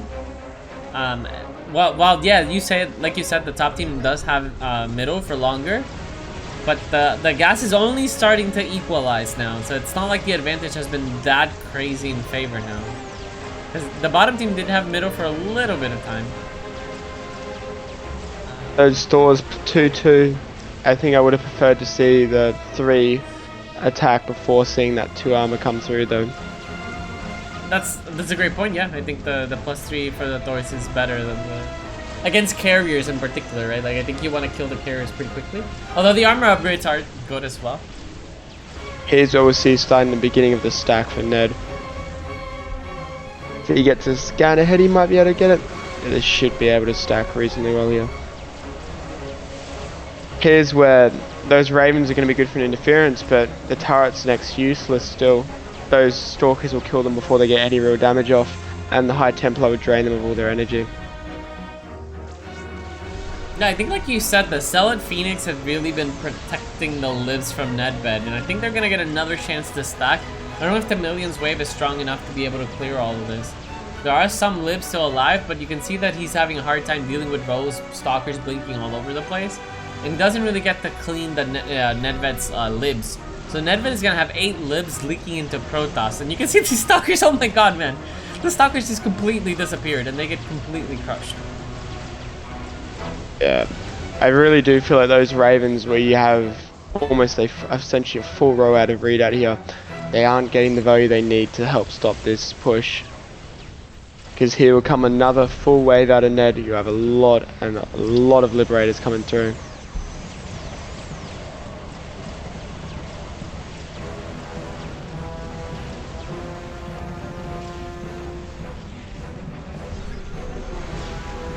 Oh, he's just got to buy time for Raul and that Protoss wave to catch up and get in front of him here. Temilian adding tanks in again this game. Obviously happy with their performance from the last one. But here's where you're going to problems. Those BCs are going to slow down the wave. This wave will not hit the planetary.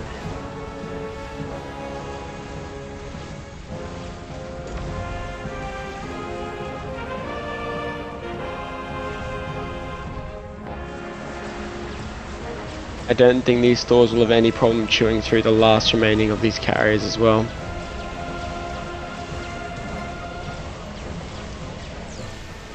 And a lot of these Ravens, full energy, but almost no effect. They're going to get off 2 interferences, but was it worth a full line for 2 interferences? The big question, yeah.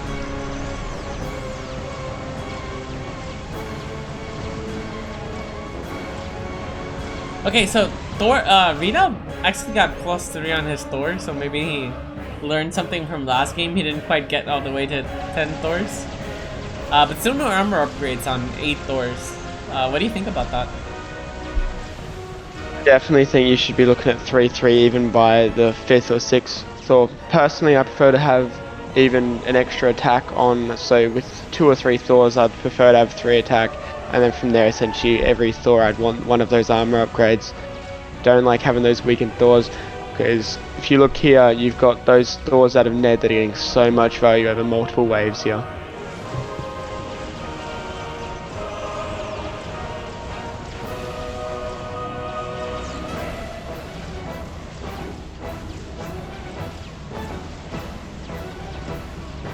All of those Ravens with not a single turret or a single anti-armor down.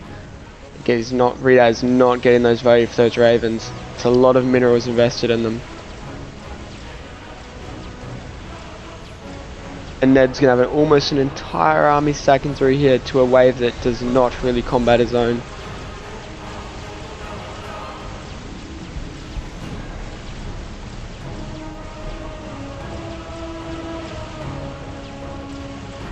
Being forward by Raul, moving forward to let Ned's Thors survive as long as possible.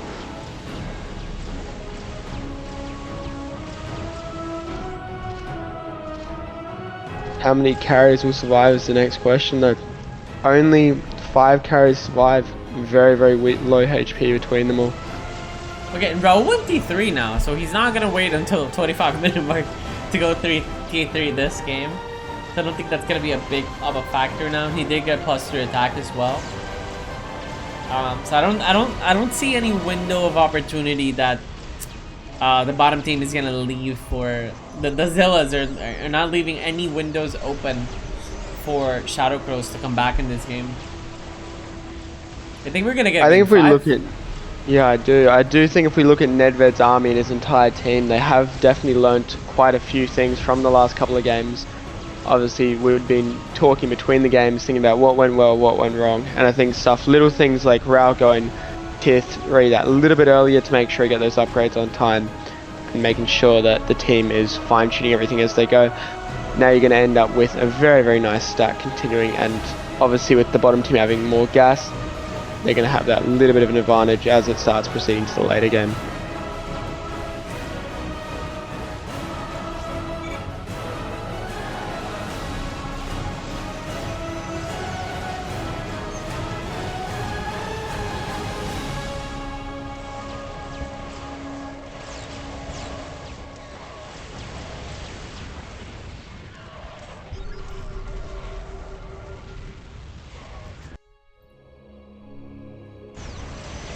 Okay, so some scan happening right now for Temilian. The bottom team is scanning Temilian to see his gas count. And funny enough, Temilian is the only one on 1 gas. And now we do get that... Okay, no, that's a scan on the field, not on one of the bases. Yeah, this is just so many Thors from Nedved, man. What a madman making this amount of Thors. I think the big issue for both teams is that the Libs are surviving, and then they're dealing a lot of damage to the other Protosses, and it's so painful to see Libs up against Protoss. They just clear the toss so well. I definitely think Ned has the right idea with a lot of Thors rather than going into, say, more Ravens to help deal with the Libs. I think the massive amounts of Thors combined with his Libs just help him get that more effective firepower on those opposing Libs. We are going to see an early sim from Readoubt. He's going to lose the wave intentionally by the looks. I'm not sure it's the right call though. You're going to have a lot of Thors bearing down on your Readoubt here. And you only have, there's 0 armor upgrades still from Readoubt. Jesus, that's crazy. But I kind of understand also a little bit why he's against Master Lib. So maybe he's saying like, oh, okay, I'm against Master Lib. I don't really want armor upgrades. Maybe he thinks it's not going to make a huge difference. I still find it kind of a bit weird to be at the 25-minute mark with no armor upgrades. I'm not sure what the right call is there. He's definitely cutting some corners there. And we're approaching now, like, we're at almost the 26-minute mark, and people are getting their tier 4 upgrades. Some tier 4 upgrades are still missing for some of them. You can see that now Readoubt is going to get his T4. I don't like this mass carry out of Pew again. You're fighting again into mass Thor, and the Terrans, if they get the chance, will love to go for this mass Thor, especially when you've got this mass Raven out of Readoubt. Those mass Thors end up doing a lot, especially if they start stacking. And now with the fact that the bio ran forward, most of those ravens will be killed just with this wave.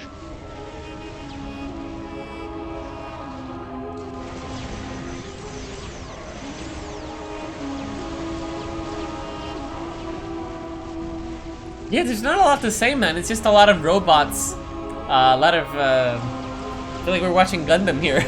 It's just like a lot of robots shooting at each other. It's kind of funny. It feels like the ending of a TVT at the moment of our last couple of games where you just had Thors on Thors upon Thors going at it.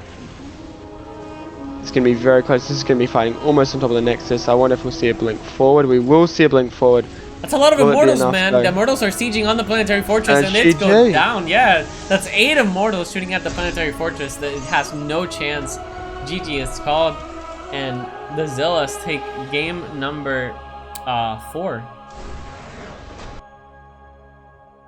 So we will see that Readoubt versus Ned again in that second slot.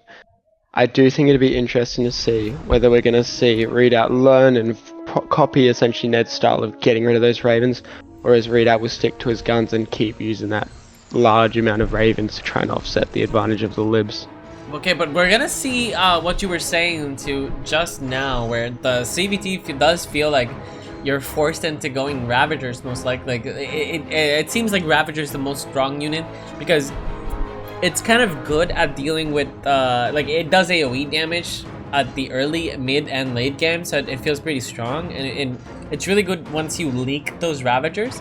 It almost feels like leaking a Disruptor or leaking an Infestor, where you get a lot of damage on the next wave, and that's what Temilian is doing. You can see that he has 2 Roaches. He's going T2. He's already T2 actually. I'm not sure if I agree with Temilian. Particularly, I guess because he's facing a Terran, you do kind of have to build that first wave. I probably wouldn't have shown those Roaches that first wave though, if possible. If you know your teammates are full building, I would not have built in that first wave. I wouldn't have risked showing that it's going to be that Ravager play. What difference do you think it's going to make on the army composition from the Terran? Because I feel like the Terran, it doesn't matter. You just need more Marines at the beginning until you confirm that your opponent is going for something else. Advantage it gives is that now it gives Ned more time to help coach Pax through what he needs to do to beat this Ravager style, and it gives him that little bit more time to speak with his team and get everyone composed for dealing with Ravagers, which obviously need their approach. Oh, missed the 3 bios Temilian did. That was pretty bad, and now PewPew has like the 1 sentry, and I don't think this is gonna be enough to clear the Stalkers. I think some of the Stalkers are gonna be able to survive from this wave. And Ned will land his sieges, yep, so they will be carrying through. They managed to stack all 3. Why does Readoubt have so many Marauders? Yeah, these Liberators are gonna survive. There's nothing to deal with these libs. I wonder if they played the matchup here rather than playing the actual team and the player, because you end up with, I wonder if they expected the tier 1 play out of Ned just because he was next to that Protoss, but instead he's gone tier 2, and you've essentially miscalculated who was going to go that tier 2 play. This is a lot of bio surviving from Pax. This bio is really strong against the bunker. Only a Stalker died. Okay, now the Sentry died. This is really bad. But maybe PewPew can keep blinking back and try to stack with Readoubt. The only issue see is like Readoubt has a lot of Marauders, which maybe aren't the best against libs. But he does have enough Marines now. And he has them. Ned's still no armor though. No armor out of Ned. Here's where I'd ideally like to see about 2 armor coming through to help tank those Marine shots. Okay, He's yeah. gonna probably lose one of them. Yeah, these Stalkers, man, it's just too many Stalkers. They keep blinking around. The libs just are not sieged at the right place. And the Stalkers just dance around them. They are able to clean it out, so maybe it's not there's still hope for the top team just yet. You can see that Temilian has +1 armor. It's really going to depend on these bios. And the bios clean all of the Marines on Reaper, so only Marauders left. And Marauders don't really trade that well against Ravagers, but when there's so many like this, maybe, just maybe. One final bio, is it good? Bio here. Yeah, no final bio. A blink forward out of PewPew, very aggressive.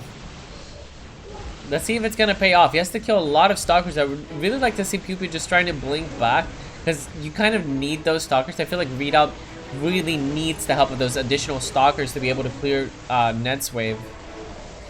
Ned's now +1 armor. I think he's a little bit of a wave too late.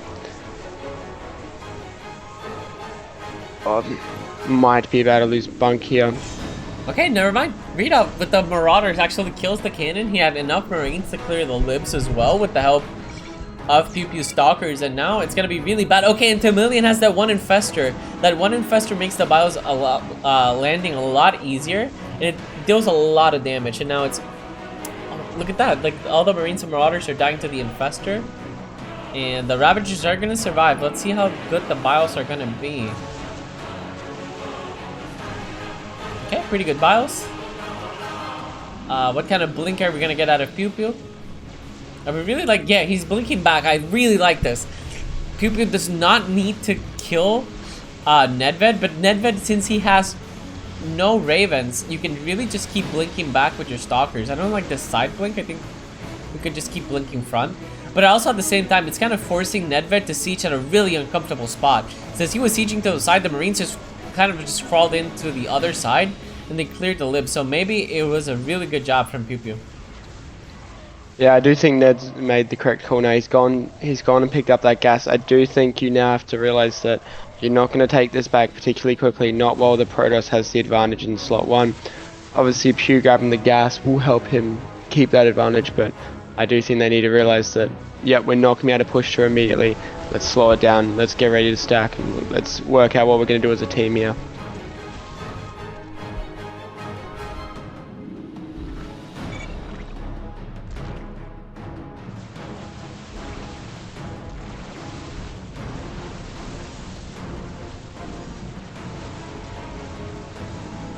So we see the entire top keep team now taking gases, not about to let the bottom team claim that mineral advantage for the late game like they have done the last couple of times.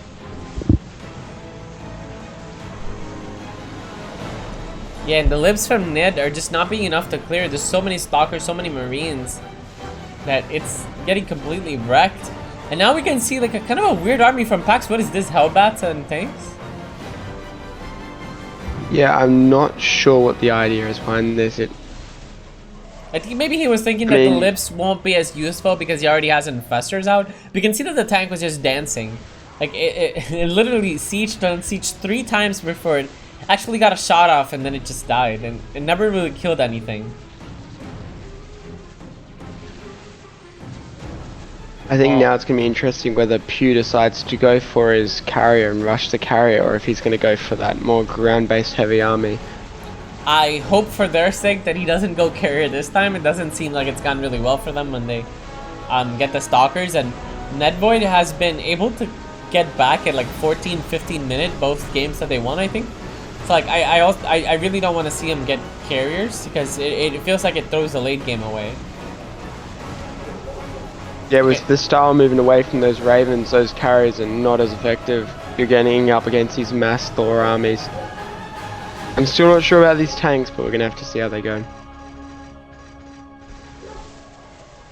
Yeah, and the tanks are not particularly good. There's not enough Marines from Pax either, and Temilian is finally starting to add Mutalisks. And the Mutalisks, if there's nothing to shoot them, then they're amazing. And they also have a lot of health. Oh man, but I think a little bit of miss micro there. Those fungals on the stalkers are pretty crazy. Oh, and you can tell that was a manual fungal as well. Really good job there, Tim.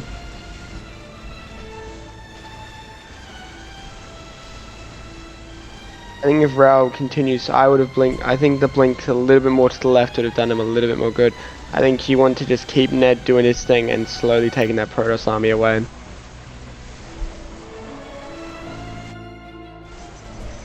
Yeah, the thing is, it gets...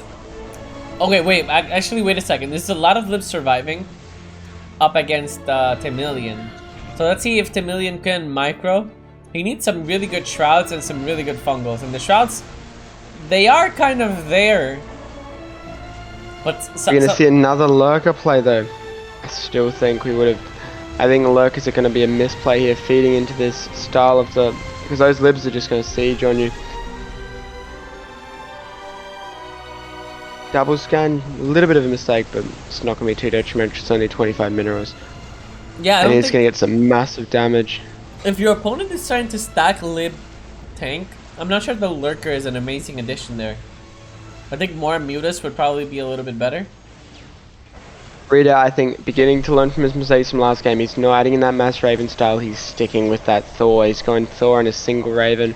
Much better style than what I think we've seen from the last couple of times, and I do feel like it's going to work a lot better for him. The question is, though, will it be enough to stop this stack? Dude, this is 11 Liberators. So a lot of Liberators here. Even with the Shad, it's going to do a lot of damage. They are clumped, so the Liberators are going to go down to a couple of bios, but the bios not spread out enough to clear all of the libs. Most of them die, but not all. And actually, this might be bunker. That's a lot of Marauders sieging on that bunker. And it goes down. PewPew is now adding Immortals instead of Carriers, but it feels like it's a little bit too late for them. I feel like Ned getting a second or +2 attack here also would be quite beneficial. Same with Pax, just getting those +2 attack against that Protoss, not letting it tank as effectively against you.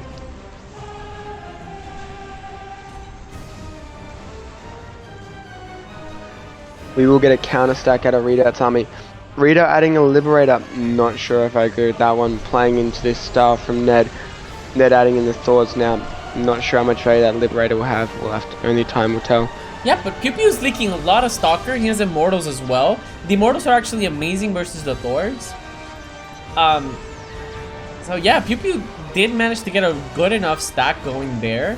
Where he was able to clean Nedved. And now it's looking back in the top team's favor. I feel like the bottom team... I don't know how Pax is going to be able to deal with Temilian's wave by himself. It feels like he really needs Nedved to stack with him in order to be able to clear. I don't like this. That was a very, very nice blink coming out. Raul only blinking the Stalkers that were going to be hit by that bile. Massive play there if you can keep it up. This is going to be another very, very nice blink.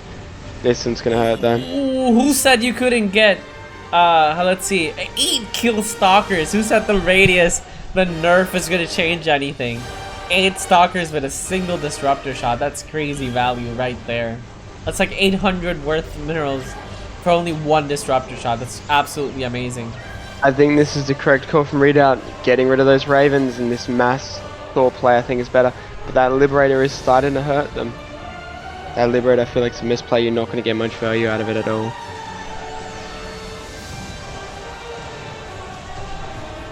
Okay, and there's just some Mutas left alive, and there's not only 3, but there's nothing really to shoot them.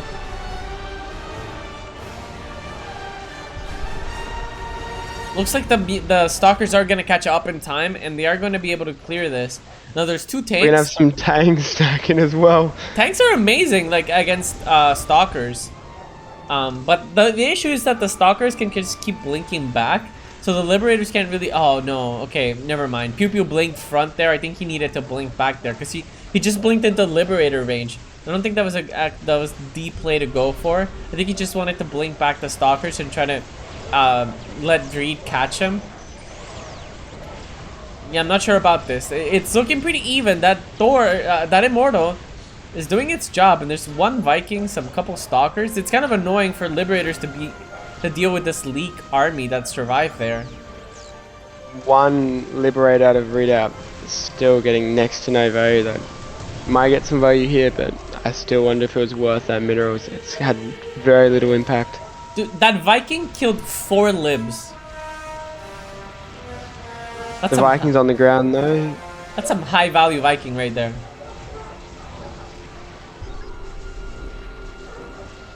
Yeah, the Lurker is a very questionable call. I don't know if it was the right call in this situation. Nice dodging of those purification novas as well. Okay, kind of awkward that the Immortals were just sitting there behind the Stalkers, not really contributing anything to the fight. These Immortals really need to deal a lot of damage to the Thors, otherwise Readout is going to have a hard time dealing with this. Let's see how it goes. This is going to really hurt him. So we do see the cell of the Liberator, I believe? No, it was just killed too quickly. Only +2 on these Thors. They're not actually gonna be able to deal with these libs. But he does only have 4 of them with +2, so it is an improvement over the last couple of games where he's been very, very slow to get those upgrades.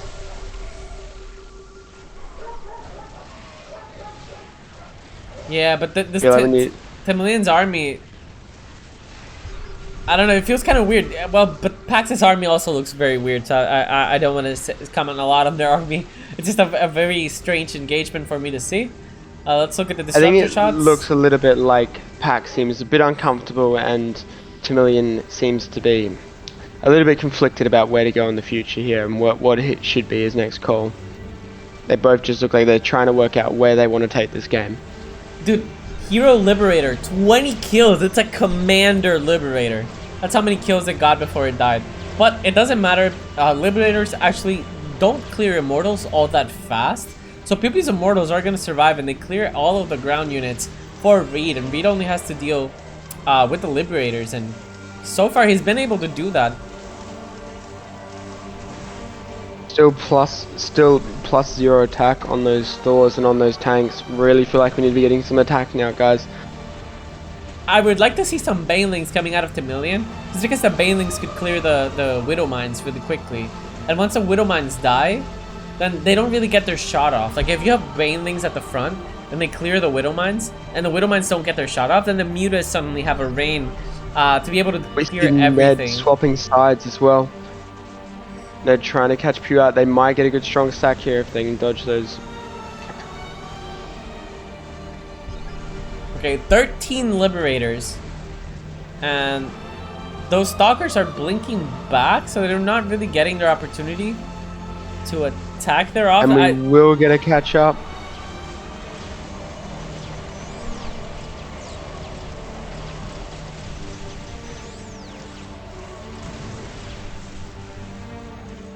Okay, but the army is a little bit split from Pax.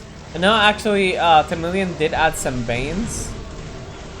Okay, we need to see the Shrouds now. Shrouds, okay, they're a little bit late. But look at the Mass Lings. The tanks just have no business being there because the Mass Lings are just good against the tanks. Yeah, those tanks are going to need some attack upgrades or else they're going to quickly fall out of use. We do see some early carries out of both teams. Not sure I like him here because of that mass Thor style, but we'll see how they fit in. The thing is, like, carriers are not really all that good against Stalkers. Like, you don't really want carriers against Stalkers, because the Stalkers are usually always going to have higher upgrades than your carrier. Because usually they're going to be in a very higher count than your carrier. So the Stalkers, they really get to one-shot the carriers, while the carriers, they're kind of attacking different Stalkers, so they don't really clear the Stalkers as fast. And then the Stalkers can just kind of like blink the one that's being attacked as well. It feels like a really bad, just all-around trade for the Protoss with the carriers. It does seem like the carriers are coming out just for the fact that they are high-tech, and I feel like there is a lot of pressure on the Protoss to get to higher tech. But is carrier the ways forward? I'm not just sure about that. You're going to fall subject to... There's a lot of weaknesses to them. And are they really worth it for the cost they take and for the vulnerability they give your ground army? Yep. We don't see rights yet. The scan has missed the lurker. The lurker will continue to chip away at those stalkers. 7 kills, 8 kills in that lurker, 10 now. Still no detection. There is no Raven. Okay, the lurker finally went down to the libs. There's now 15 libs.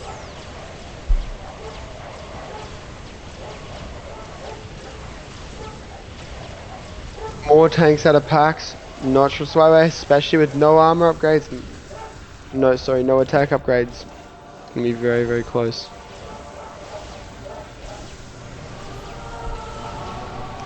Zergating and Thors. I think Temilian is going to highlight some of this power that the Zerg does have in this late game with these Ultras now. They're going to cause a lot of damage to Protoss. Forcing Protoss away, and now we're going to have some Lurker play again. Yeah, it looks like Temilian going for Zerg may have been the right call all along.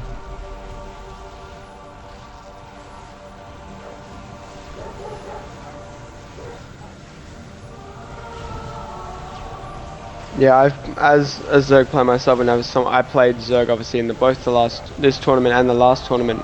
I do think Zerg, especially if a team isn't prepared for it, can cause so much damage and cannot be overlooked. If you aren't prepared for the Zerg and what it can throw at you in the late game, you're in a lot of trouble. If they don't start countering these ultras, giving these tanks upgrades for their attack soon, you're going to start having these ultras rolling into your Thors, and they will hurt. So Ned does siege correctly on those Thors to try and keep them alive from the ultras, but will it be enough in time? Don't think so. I think Temilian already has his dream army composition. He has Mutas, Corruptors, Ravagers, Lings, Bane, Ultras. Just has all of the tech units that he wants to have. And he also has, for the most part, I think, only +1 attack on ground, but he does have a lot of upgrades as well. I'm not sure about this army from PewPew though. Like, these carriers, they're very awful against the battle cruisers. They're awful against the Thors. I would almost like to see just any other unit other than carrier. Just a Mordo, maybe like Tempest. Wouldn't also be that bad here. I really feel like we're seeing teams that are trying to really adapt and go based on their last couple of armies. And I think we're seeing a lot of success of combat where you've got obviously Readoubt, who's lost the mass Raven style and gone into this mass Thor style that we're seeing a lot of. I feel like that was a good change, but I feel like Pew is that player who's perhaps a little bit stubborn, stuck to his style, stuck to his guns, and now we're going to start seeing whether these carriers can hold up in this late game, where there are a couple of weaknesses that are glaringly obvious. Still 0 armor from Reed, so maybe he hasn't learned that much. Or he doesn't feel like he needs armor at all. One step at a time, I think it'd be with Readoubt. One step at a time. He got attacked this time, so at least he's learning that much. We will have some carriers stack here. This is where I feel the carriers might have a very niche role in tanking for this Liberator army. Yeah, because the carriers, in this case, they're not good against the DCs, they're not good against the Thors, and without clearing those, you're not going to get anywhere near the Libs. I'm not sure why you need that many carriers. I feel like anything else would be better at this point. That whole army is mech. Even Void Ray Immortal would be somewhat strong there. Even Tempest I do as feel well. like Protoss will detour from this carrier style in the future, just because it is very easily countered, and the problem with countering it is that a lot of these counters that you run into it, so Thors and the such, will do very well against other armies as well, and you risk this essentially cascading into a worse situation for your team. Pew has gone for a third gas very, very early, hoping to secure that lead and really lock it down from the bottom team. But I think that's the player that I would least want to make the third gas, but he's the dude on carriers. I feel like his army is the weakest right now. I feel like giving it to the Zerg and getting Zerg more minerals late game, or giving it to that Terran would be the better call. I feel like a Zerg would perhaps benefit more from it, getting up more ultras, but then again, Terran is always a very, very strong pick for that, getting that gas earlier.